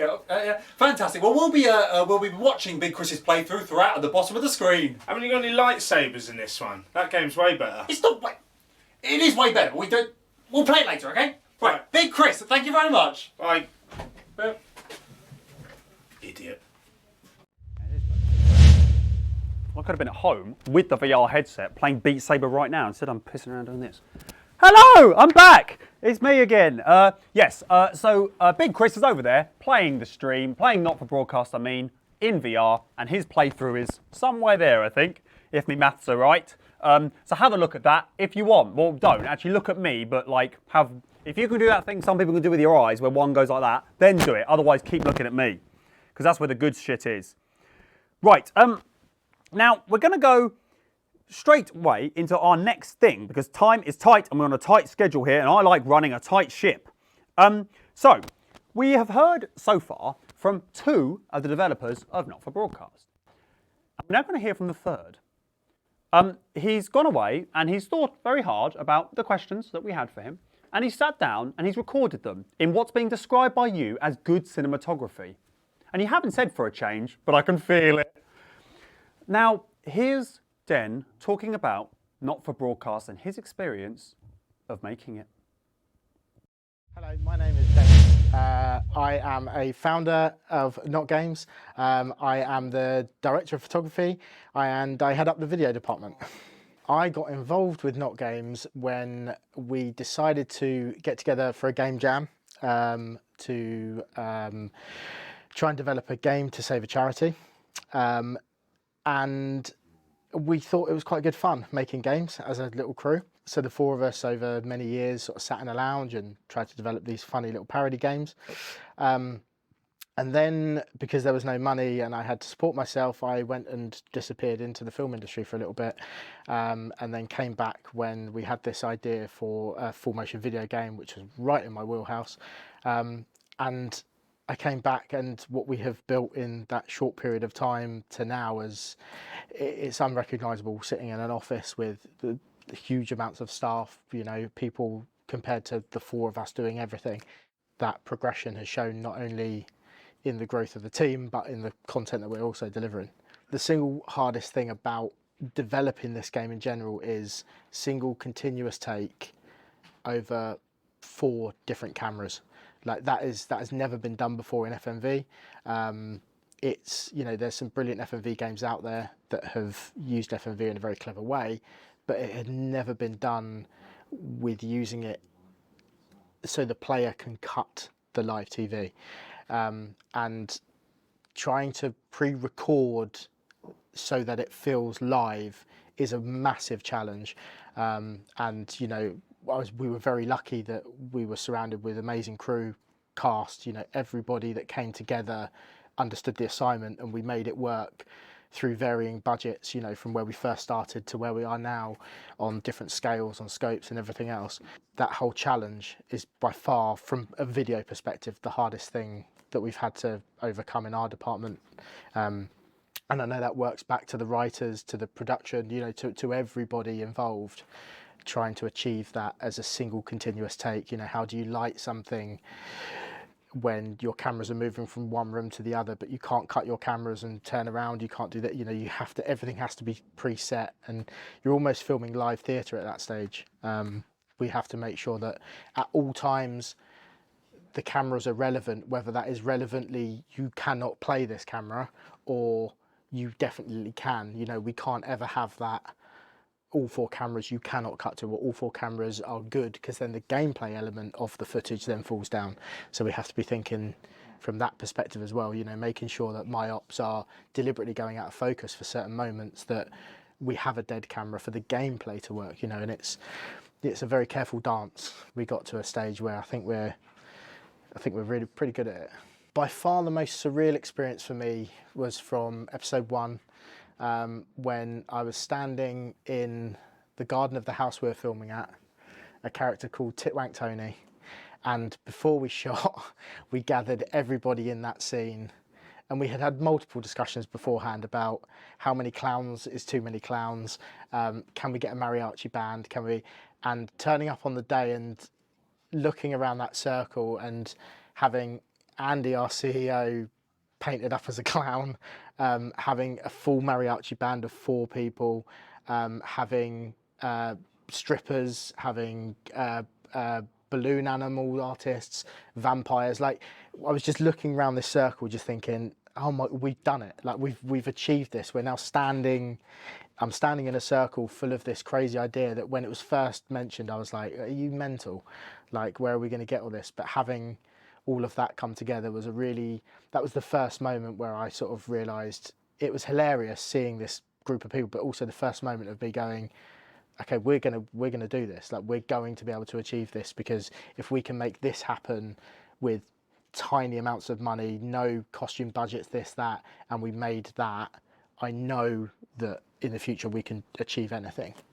For me, it's crazy, the thought that we're out on PlayStation, Xbox, Meta, you know, these places that when we first were developing the idea of the game, and, you know, Al brought it to Jay and they were talking about it, and then this whole FMV idea, from where we were there to now talking about releasing on multiple platforms and being out and in VR, which was the original concept of the game, realising that that was never going to work. Let's pull it back and develop it through just a 3D environment, to it now being out on VR, which is kind of that original vision.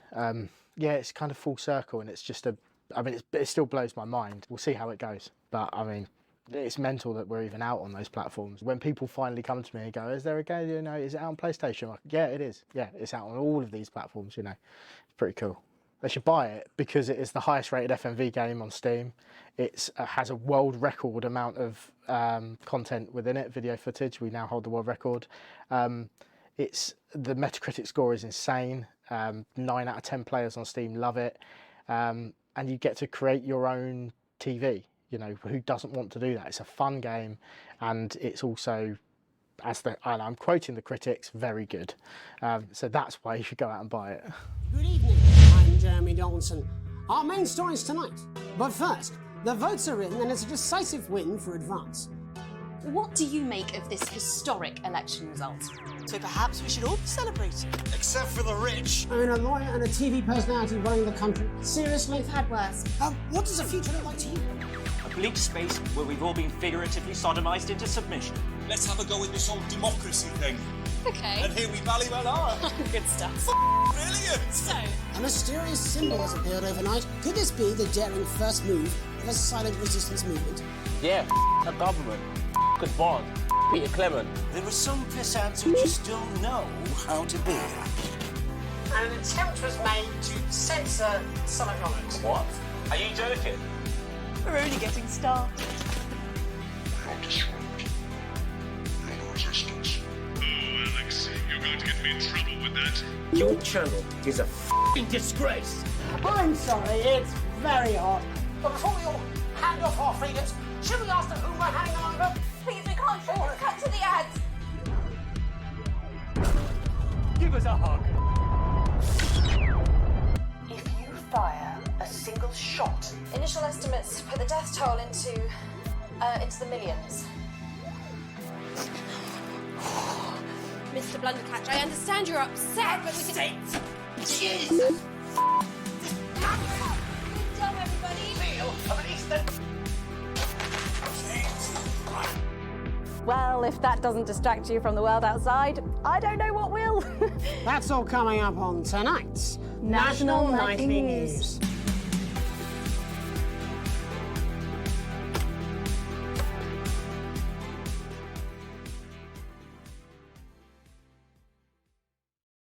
Hello, I'm back. I'm back. Thanks for staying with us and for sitting through all that stuff so far. Some of it was nonsense, I've been told. If you're just joining us now, we are here live on Steam to promote the launch of Not For Broadcast, which is a video game. Don't know if I mentioned that yet. It is being launched on Xbox, on PlayStation and VR. It's already out on Steam in a normal thing. Plus, we have the very first ever DLC downloadable content of Not For Broadcast, which is called Not For Broadcast Live and Spooky, featuring yours truly giving a BAFTA-nominated performance. That's not official, that's just what I've been writing on my website. Okay, so, give me a second, apologies, blah, blah, blah. Right, so, the devs from Not For Broadcast, who you've heard from some of tonight, could not be here because they're away in San Fran, sunning it up, and could not be asked. But they have recorded VTs. We've had 3. There's 1 more left. Alex. And then after, in a minute, I'll be talking to Myrick Marshall, who did cinematography. So if you have questions about cinematography, or if you just want to start having taking a piss out of someone else who isn't me, start doing that to Myrick Marshall. Put them in Steam chat. I'll ask him in a minute. Yes, and as I said before, unfortunately, no Megan, no Jenny, no Colin Sprong, and no Jeremy Donaldson, which is a shame, but they couldn't be asked. A true shame. Follow us on all our socials, please. They're going to be posting great stuff and perhaps a little few teasers for the upcoming 2 other DLCs. We'll see. Right, send me a chat on Steam, and I will respond. If it is, you're watching this pre-recorded, don't bother, because obviously I can't respond to that because I'm live now, but won't be live when you're watching it. If it's pre-recorded, don't know why I shouted, sorry. It's been a stressful day. Right, didn't need to be, but it is. Right, what we got here? So, Zachary Callahan says, where did you get that jacket from your sports board commentary? Don't know. We have a brilliant wardrobe department, and they do that shit for me. I don't dress myself. 3, no, I do. Well, I do dress myself, sorry. I don't dress myself on set. I do dress myself in real life, of course. 3 Nard says we've never seen behind the broadcasting room in the VR. It's fantastic, isn't it? Turns out there's a door there. Not that imaginative, but All right. Right, Titwank, yeah, people are going on about Titwank Tony. Yeah, Titwank Tony is good, but I believe also murderer or something. He was in prison, so don't fanboy him too much. Yes, a lot of things, people talking about stuff in the past, boring.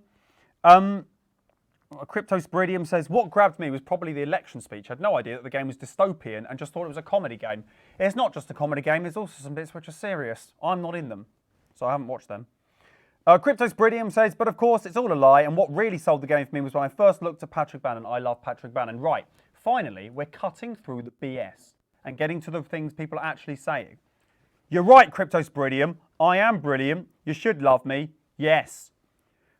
Shawbag11, whatever the fuck that means, says, I see the game like I do How I Met Your Mother, where it's comedy, but you actually care about the characters and the world as well. Thank you. We are people, and we're characters, but we're people, I guess, and we need love too. So send your love our way, and send your hate to Pinku. Taurus Girl Productions says, out of curiosity, Patrick, how bad was your family affected by Advance or Disrupt when they were still around? Yes, that wasn't good. It wasn't a good time. I know we got the balloons here, but I do not support them, as I said before. Yeah, they're not. It's not great, to be honest. I wouldn't have voted for them, but they're here now, and because they're here, I love them. Cryptosporidium1 says the VR footage looks sick. You are correct. Before, up until now, you've only seen this game flat on a 2D screen, sitting at your computer like this, playing the game. Now, you can sit with a thing on your fucking head, moving around like this, as if you're in the room or something. I don't understand it. But like that. Basically, if you like Beat Sabers, imagine that. But instead of doing stuff with lightsabers, you're sitting there at a computer. I guess like you actually are. I don't understand it, like I said. But apparently it's good. Buy it. Right, what we got here? Wee Livy. You're all right. Hello. Says, can we expect to see more of you on Channel 1, Patrick? Right. Channel 1, which is the home of the National Nightly News, which I am, at the moment, junior reporter on. I have a feeling maybe seeing a few little changes over the coming days, weeks, months, years. I have a feeling we'll be seeing a little bit, I don't want to spoil or anything, but I have a feeling that we will be seeing a little bit more of yours truly. I don't want to spoil anything, but I'm just saying, I think that Patrick Bannon deserves the top seat, and then I'll just come out and say it.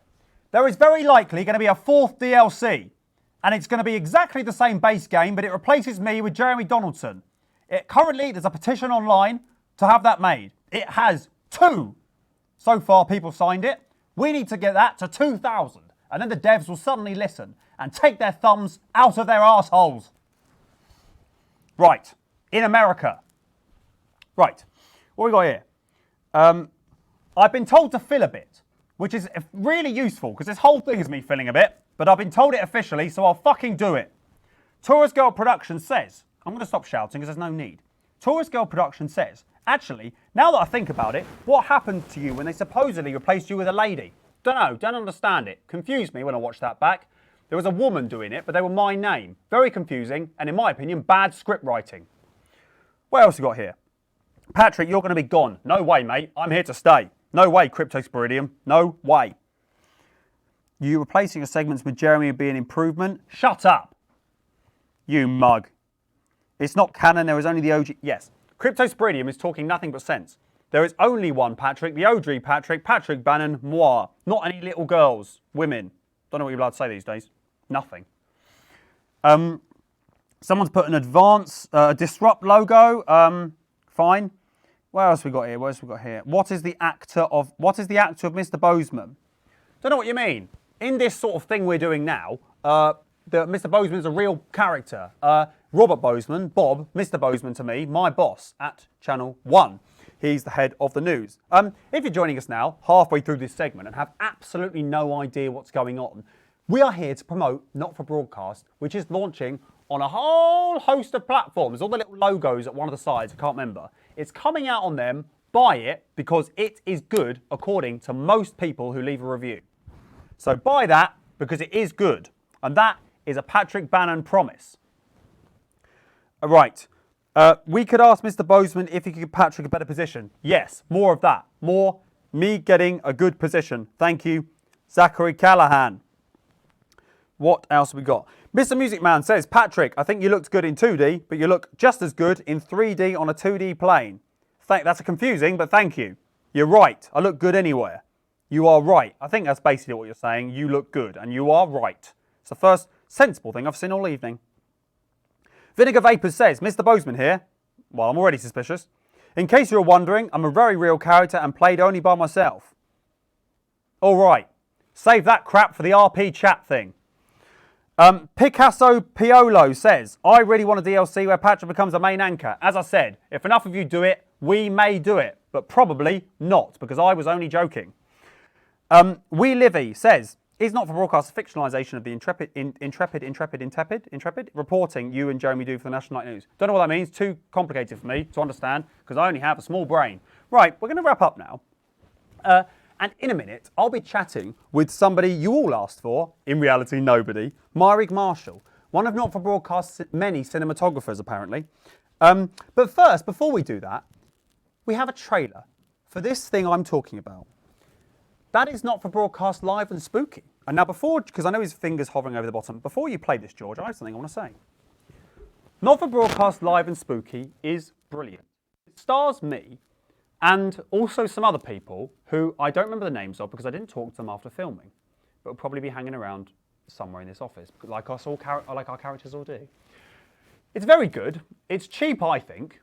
Buy it, please, on the console of your choice. Birchmore, you know what to do.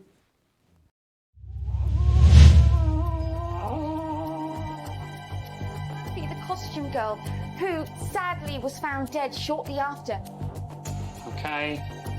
Hello? Oscillating optoelectronics. Boom! I promise you. Holly, I am in fact Patrick Bannon, am I not? Yes, but... Hello?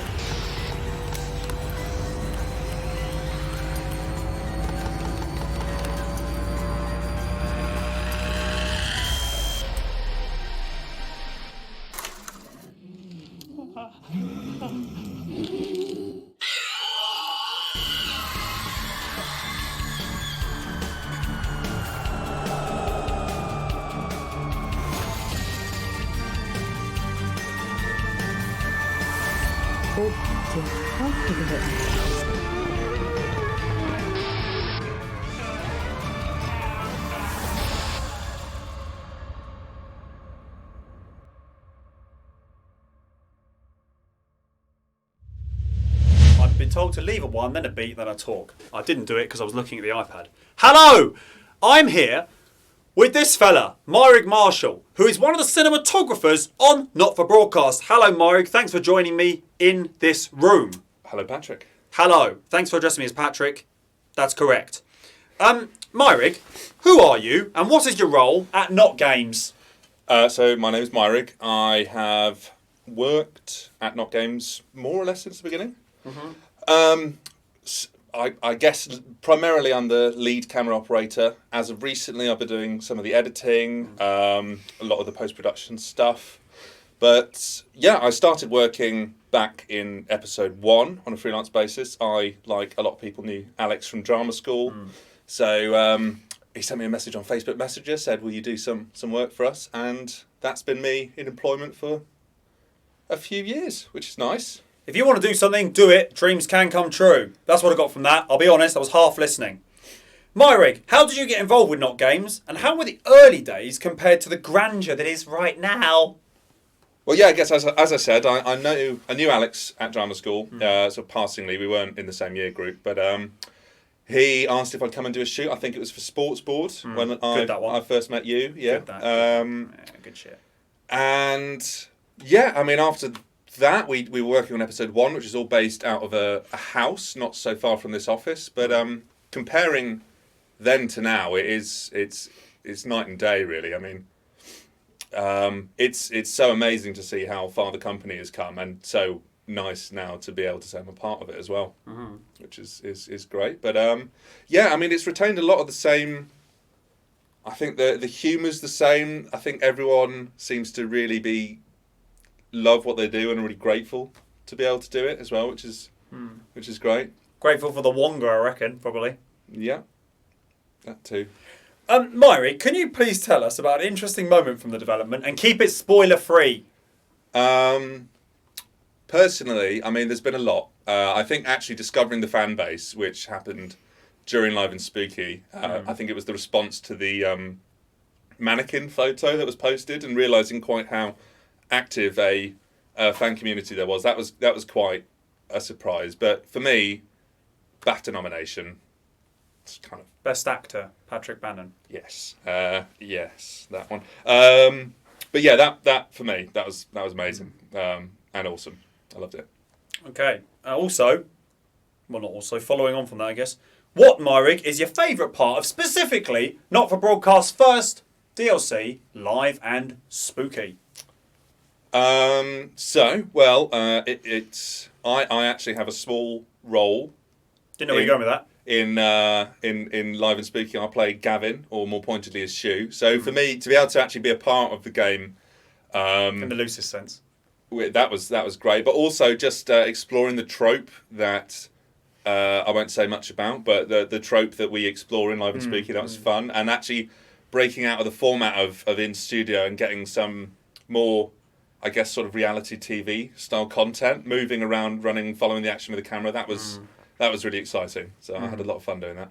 And Myrig, last question from me before I head over to chat.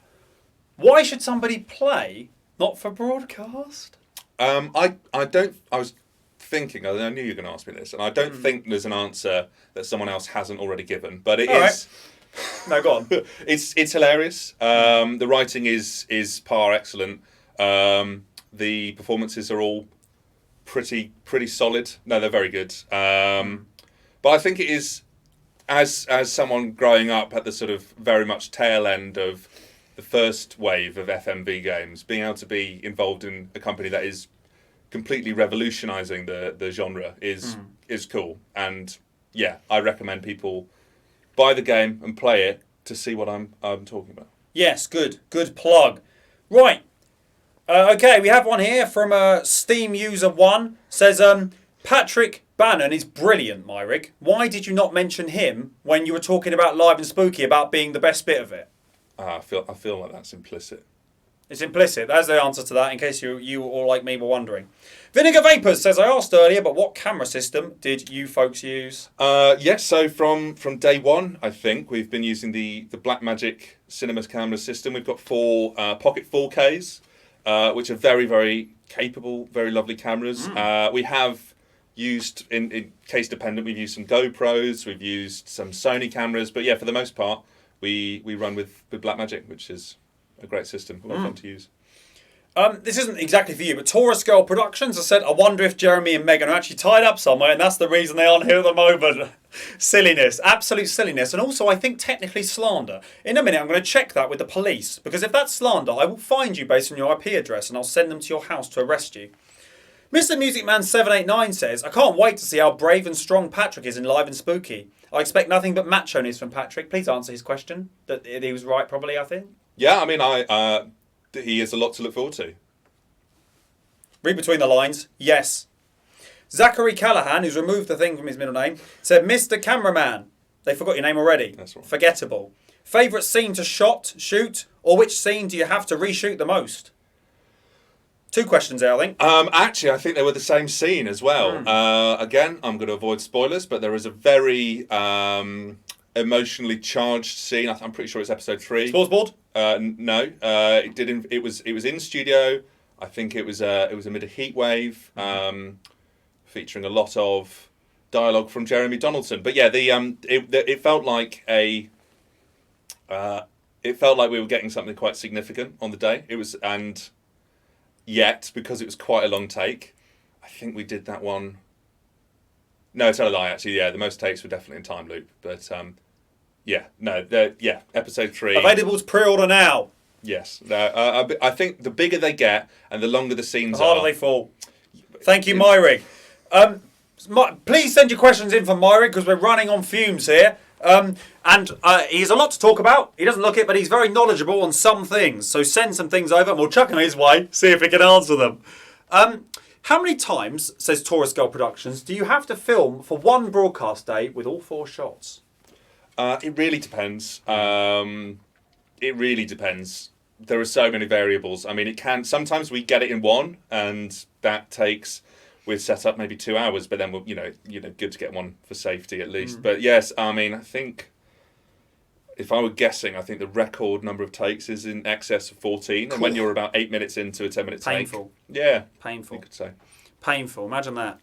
Vinegar Vapors has said Big Chris is just vibing, and I appreciate that. Yeah, he is. It's bottom right here. We've got Big Chris's playthrough of the VR version, if not for broadcast. So if you've been watching this thinking, wow, that all looks good, I guess, if that's happened, then you can buy the game now. The VR version, playthrough down there, Steam, Oculus. Take your pick, it's probably on there, but not phones. Right, Pinku says, we'll take this with a pinch of salt. Pinku says, Mr. Cameraman, sir, how is it standing for hours on end reshooting? With every shoot that has to be redone, do you try different things or do you refine the same shot over and over? We kind of lock it all in rehearsal because I guess consistency is important. So we kind of make the decision on how we're going to do it, and then, yeah, it can be tough. Definitely in Live and Spooky, we had some record-breaking heat as well. I think we were in a loft and it was about, it would probably be an excess of 40 degrees centigrade in there. So that was tough. But yeah, and I mean, as and when I can, I'll be honest, I'm not standing, I'm sitting. Lazy. Taurus Girl Productions says, favourite camera to use? I mean, it really depends. It really depends. He doesn't know any. I own a Sony FX6, which I have a lot of love for. I like full frame cameras. I like to be able to get that sort of broad vista vision. Yeah, Arri's great. Blackmagic's obviously lovely to work with as well. I think Blackmagic is probably the nicest user interface I've worked with on a camera. But yeah, Arri sensors are probably second to none. I don't like red. You heard it here first. Zachary Callahan says, are you in charge of all the cameras or only one, and which one is it? I am in charge of the camera I bring to work, but no, they're all company property. I think he means when they're filming, are you operating one of them, all of them, and which one? Thank you for clarifying. That's all right, I'm guessing. Typically operating one. Typically Thomas. Whichever one looks the most impressive, often me. But yes, Den is the sort of the eye in the sky. Den is overlooking everything, so he's the one sort of liaising with all the camera operators. But as and when, sometimes if he's indisposed, I'll be taking on some of that responsibility. But yeah, so generally just the one. DG says, what is the most nightmarish thing to shoot in the main game, difficulty-wise? The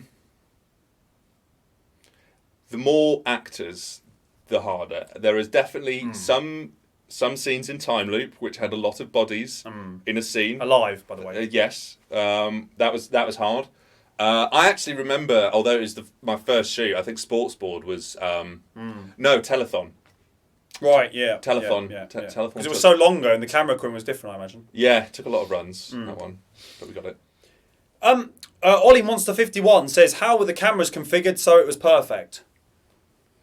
It wasn't. Look properly. I guess to talk as generically as like. Please. We were shooting in ProRes, in HD because obviously we're not putting in 640 so. White balance and ISO would be set depending on the lighting conditions on the day. But yeah, we would always shoot in ProRes to be efficient with space because there is a lot of content that we have to store on our servers. Tell me about it. But yeah, the configuration, it would depend on the scene. There isn't like a one setting fixes all. But unfortunately. Alas. Cracking says, Mr. Cameraman, they still can't remember your name. Can you say who's better, Bannon or Donaldson? I need a more clarification of the question. Better. Patrick Bannon or Jeremy Donaldson? Who's better? Think about who's just done a live stream for 2 hours on their own and easily could do it. And then also think about who's a blundering oaf sitting in a suit that doesn't fit him with a weird haircut. I mean, I could say anecdotally, I know doing 2 hour long live streams on their own, you're better at that. Well, good. Fantastic. We'll leave that one. Typically, Thomas says, how is Den as an operational lead? He hasn't said it, but I've added. Be honest. Den's a dream. He's a friend as much as he is my boss. But he's Yeah, he's really person-centric, I guess you'd say. He's always making sure everyone's on set's happy, everyone's in a good position to do their best work, and that is exactly how I like to work as well. You know, it's a team, which is very much something he supports. The world is a great big onion.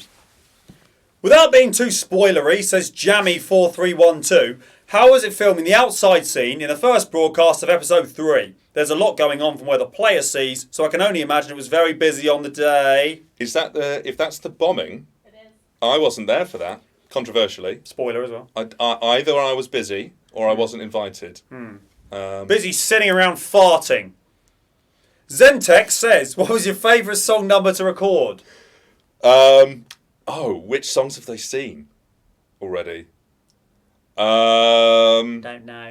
I really liked the early Jeff Algebra.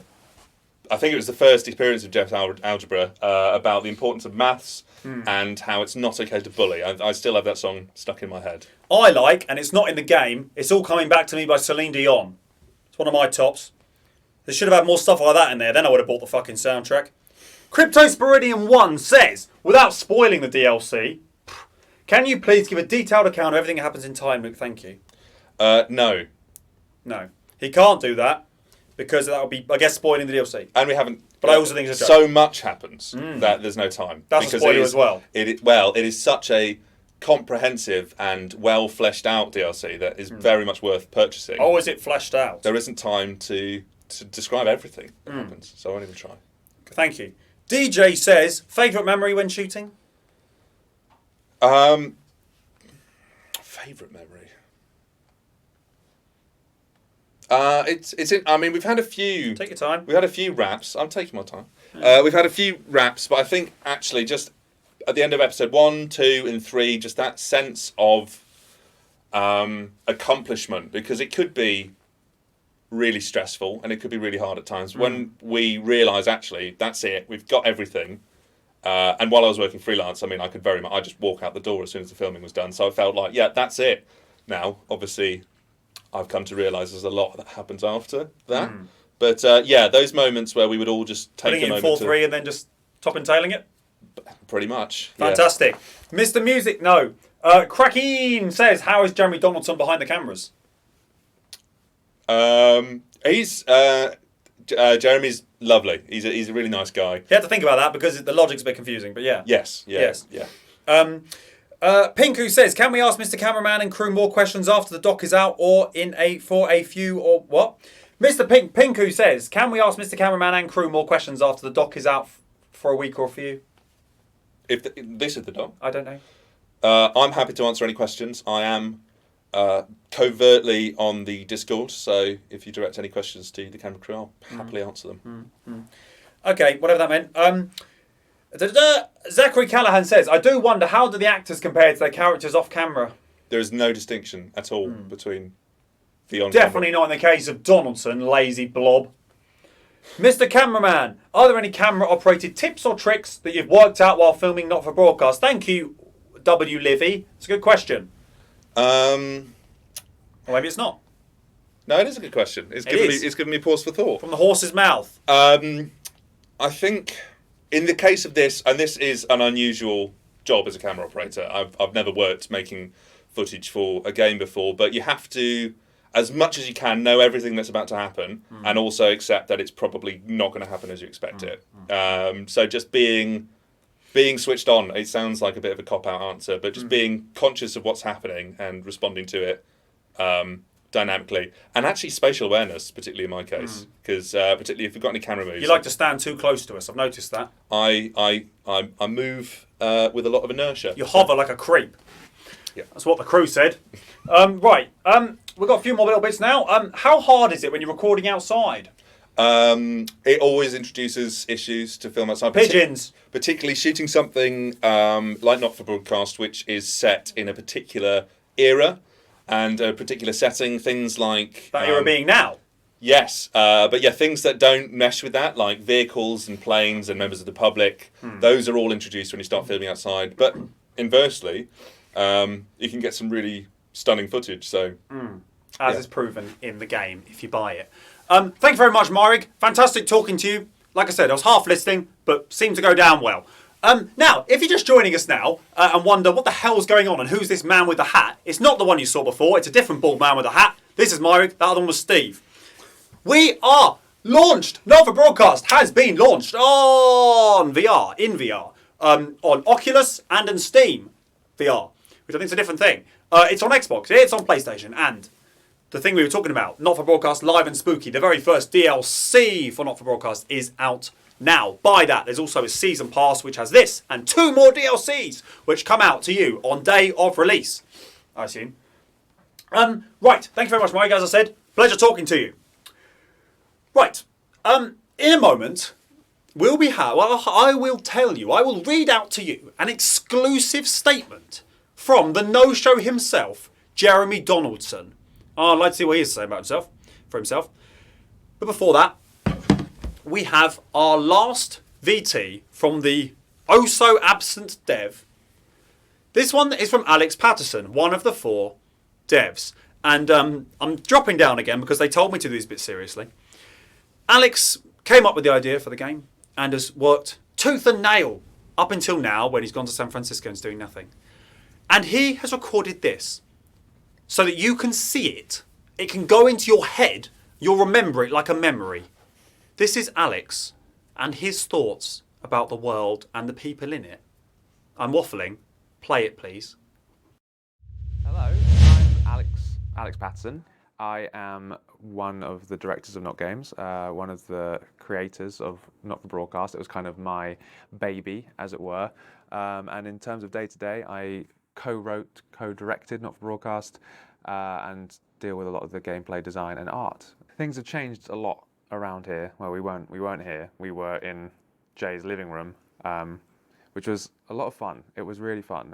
It's been a really odd but amazing kind of journey from 4 friends in a literal living room when, you know, we didn't have the facilities, the budgets, anything like that, but it was still so fun. It was like crystallized game making. We made lots of satires and pastiches of games, but actually I think we were selling ourselves short, and that actually we had a lot more to give than that. So after we released our second game, which critically did terribly, which had nothing at all to do with this, we kind of went our own separate ways for a little bit, and then the idea of Not for Broadcast kind of came to me. So this is a sketch that I turned up to Jay's house with. So in the early days, we'd just gone our separate ways after the failure of our second game. We were kind of licking our wounds a little bit, feeling sorry for ourselves. We were messing around really loosely with some ideas. And then one day, I think this is actually on the back of a letter or something, like from the bank or something of Jay's that was on his desk.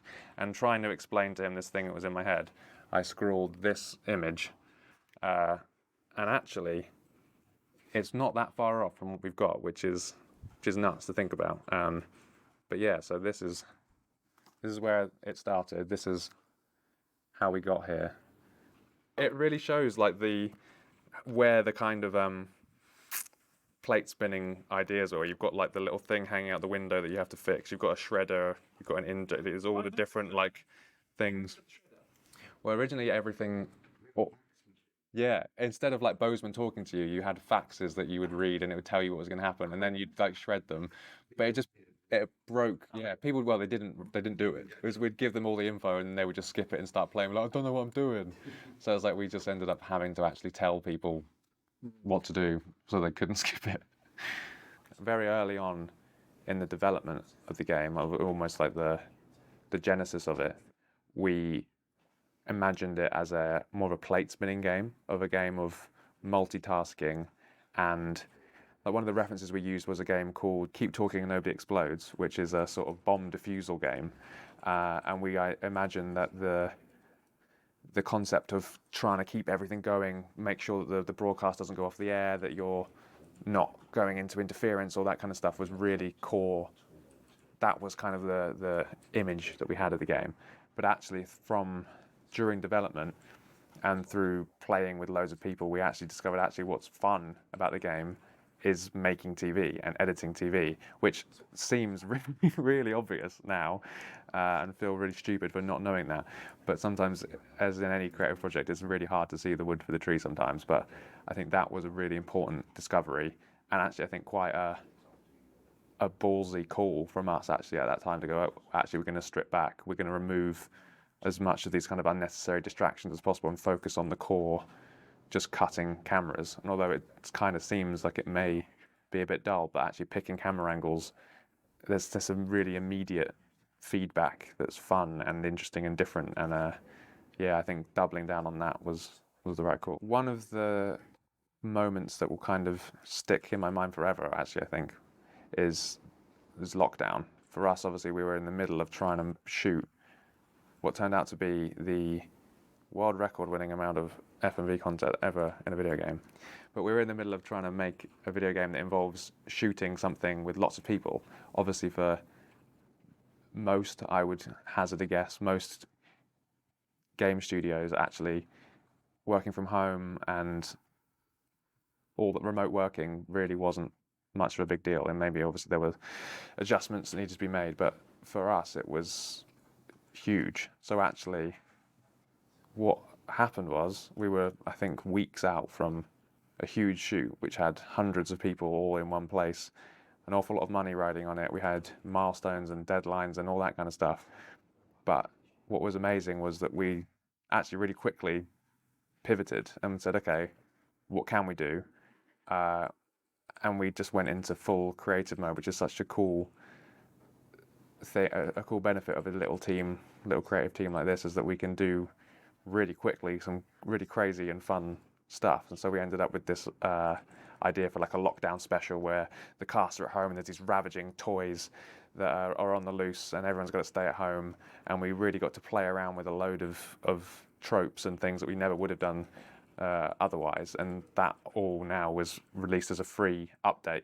It's been such a ride. We've been surrounded by so many talented, generous people that have been involved in this project. It has been started out with a very small team of the four of us, and is now, we would not have been able to do it without all of those people.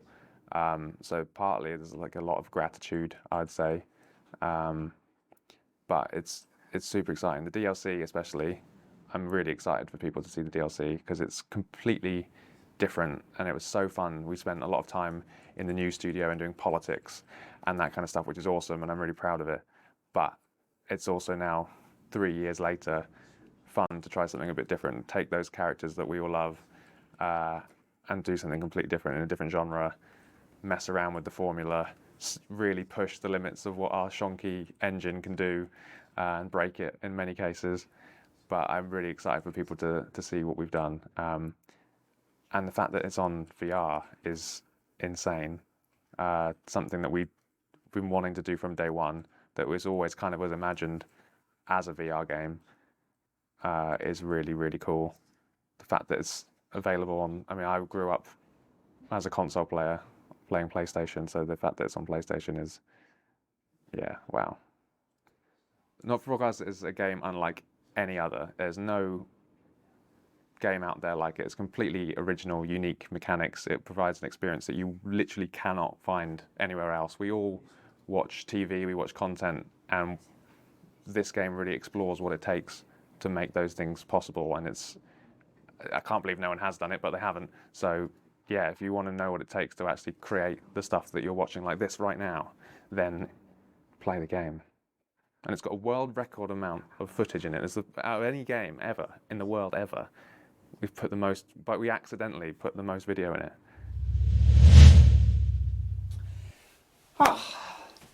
The end. Now, unfortunately, our last guest couldn't be here with us this evening. But he has prepared a little note that he's asked me to read on his behalf. Okay. I, Jeremy Donaldson, am so sorry that I couldn't be here with you this evening. But I actually don't care about or like any of you. In fact, I hate being in front of the camera and would like to announce that I'm leaving the National Nightly News. It's an exclusive. And more so, I would like to announce that I'm going to pass along all the anchor responsibilities to Patrick Bannon. The man one, not the girl one. Finally. Oh, sorry. Where do you want me? Just there. Oh, excellent. Sorry I'm late, Patrick. The security guards wouldn't let me in for some reason. Apparently, someone told them not to. That's weird. What's that? That's nothing. Don't worry about that. Okay.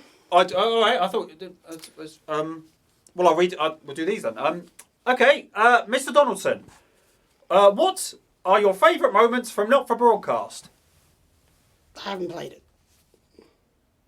Sorry. I haven't played it. I don't play video games. I don't know anything about it.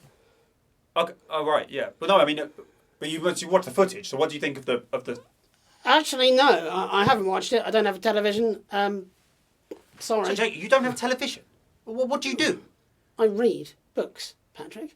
I would recommend you try it sometime. Oh yeah, I read books. But like, but what do you do when you're not reading books? I cook fine food, play chess. You know, normal things. Sorry. Those are not normal things. They are not normal things. Normal things are sitting around in your pants all day playing video games and eating cheese puffs with those little chopsticks so you don't get puff dust in the controller. Well, so I've heard, haven't I? I guess I wouldn't know then, Patrick. You are the main character. Am I? Yeah. People are surprising, aren't they? I mean, these are all about the... I don't know what to ask now. That's because you're a terrible journalist, aren't you, Patrick? Try to do some real journalism for a change. Whoa. No, Mr. Donaldson. I am not a terrible journalist. Do you remember that bit I did about the rice cake that looked like Jesus? That moved people to tears, that did. Yes, tears of boredom. Oh, you're far too easy on the guess, Patrick. You hardly ever go off script, and when you do, all you do is spout nasal nonsense and pull faces. I don't do either nasal anything. Excellent point there. Okay, I'll tell you what. There we go, there on the floor. Mr. Donaldson, you interview me. If you're so good, go on, no holds barred, anything you want, I can handle it. So that's some proper journalism. All right then. Good evening. I'm Jeremy Donaldson. Oh, God. My guest this evening is our very own roving reporter, Patrick Bannon. And apparently now, he's a TV celebrity as well. So, Patrick, hello. My first question. Live and Spooky, the new DLC from Not for Broadcast, stars yourself here, our very own roving reporter. But something happened to you, didn't it, in the beginning of the filming? What might that be? Don't know what you're talking about, mate. Oh, I think you do know. And I know. So, let's share it with them at home. I don't think you know. Really? Well then, if I was to say that something to do with your own family history... No, okay. No, maybe you do know. No. That, Mr. Donaldson, that is a well-guarded secret that can only be discovered by playing Not for Broadcast Live and Spooking. You won't get any more out of me on that. Fair enough. All right, an easier one. You're hosting this evening's stream, aren't you? It's a big one, very important for NotGames. Oh, yes. My question is this. Who put you in charge this evening? Who put me in? Yes, who put you No, I had a question. in charge? I'm thinking, it was one of them. It was, I forget the names. The one with the beard. The beard. The bearded one. Ben? Den? I was going to say, Patrick, this is looking very suspicious. But no, I don't think it was Dan. No, it wasn't. So is there one called Andy? There is indeed someone called Andy. No, but I don't think it was him either, was it? You see, isn't it really, Patrick, that Megan and I were meant to host this stream this evening, and you intercepted our invitations and destroyed them, taking the lead role for yourself? No. That is complete nonsense. Unfounded, absolute nonsense. Really? I'm not sure that's quite true, is it, Patrick? Jenny, what the hell are you doing here? I thought you were... In a car? On the way to the other side of the country? Yeah, I was. But then I realised that maybe the note that the devs left me that said, get as far away from the office as you can, don't ask questions, may have, in fact, been written by you. Interesting.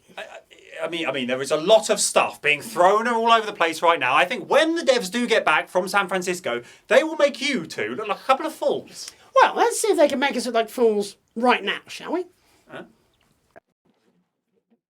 Patrick! Patrick! Where are you? Where are you, Patrick, you lanky streak of piss! Son of a bitch, get out here! Okay, this is all a humongous misunderstanding. Yeah, I don't think so, Patrick. You knew it was wrong, and you did it anyway. You're right. Look, I'm sorry, Bozeman. I'm not Bozeman. I took the roles from Megan and Jeremy, and I've potentially ruined this grand launch night stream. Alex, others, will you ever forgive me? Yes, we forgive you, Patrick. Just don't do it again, mate. Right. All right? Does that mean I don't have to clean out the parking lot as well? Oh no, we're not made of money. Off you go, mate. Oh, no. Don't forget your little hat. Oh, the hat. Yeah, while you're down there, knobhead, clean our cars, all right? Yeah, and my penny farthing. That thing's massive. Shiny. I think you're the knobheads, actually. Think about it. Ridiculous. Well done, Jenny. I knew I could count on you. All in a day's work. It's nice to give that little so-and-so. What for? Who would have thought it? 5 years, and now Not For Broadcast is available on PC, console, VR, and there's even a new DLC. How far we've come. Yes. Seemed like it wasn't that long ago that we were in this little office filming stuff, and now, all right, we're back in this little office filming stuff, but we've completed the game. So from all of us here at the National Nightly News, to anyone new, we'd like to say, please, buy the game. You won't regret it. And to all of you who've already bought the game, we'd like to say thank you. We hope you enjoyed our story and that you'll continue supporting us by buying the DLC and the ever-expanding world of Not For Broadcast. So that's all from us here at the National Nightly News. Have a peaceful night. Let's head back to the developers of Not For Broadcast for a final goodbye. Going in 5, 4, 3. Good evening. I'm Jeremy Donaldson. And I'm Megan Wolfe. Our main stories tonight. What do you make of this historic election result? Today is day one of a new future, a better, fairer future. They want us quiet. They want us compliant. And they want us inside. A mysterious symbol has appeared overnight on thousands of buildings throughout the capital. Advance aided by the mass media are lying to you. You have my word. We will never censor ideas. I've never heard so much in my life. The government. Good boss. Peter Clement. The people of our territory will no longer tolerate. We demand respect! Cut to the ads. You are to remove it immediately.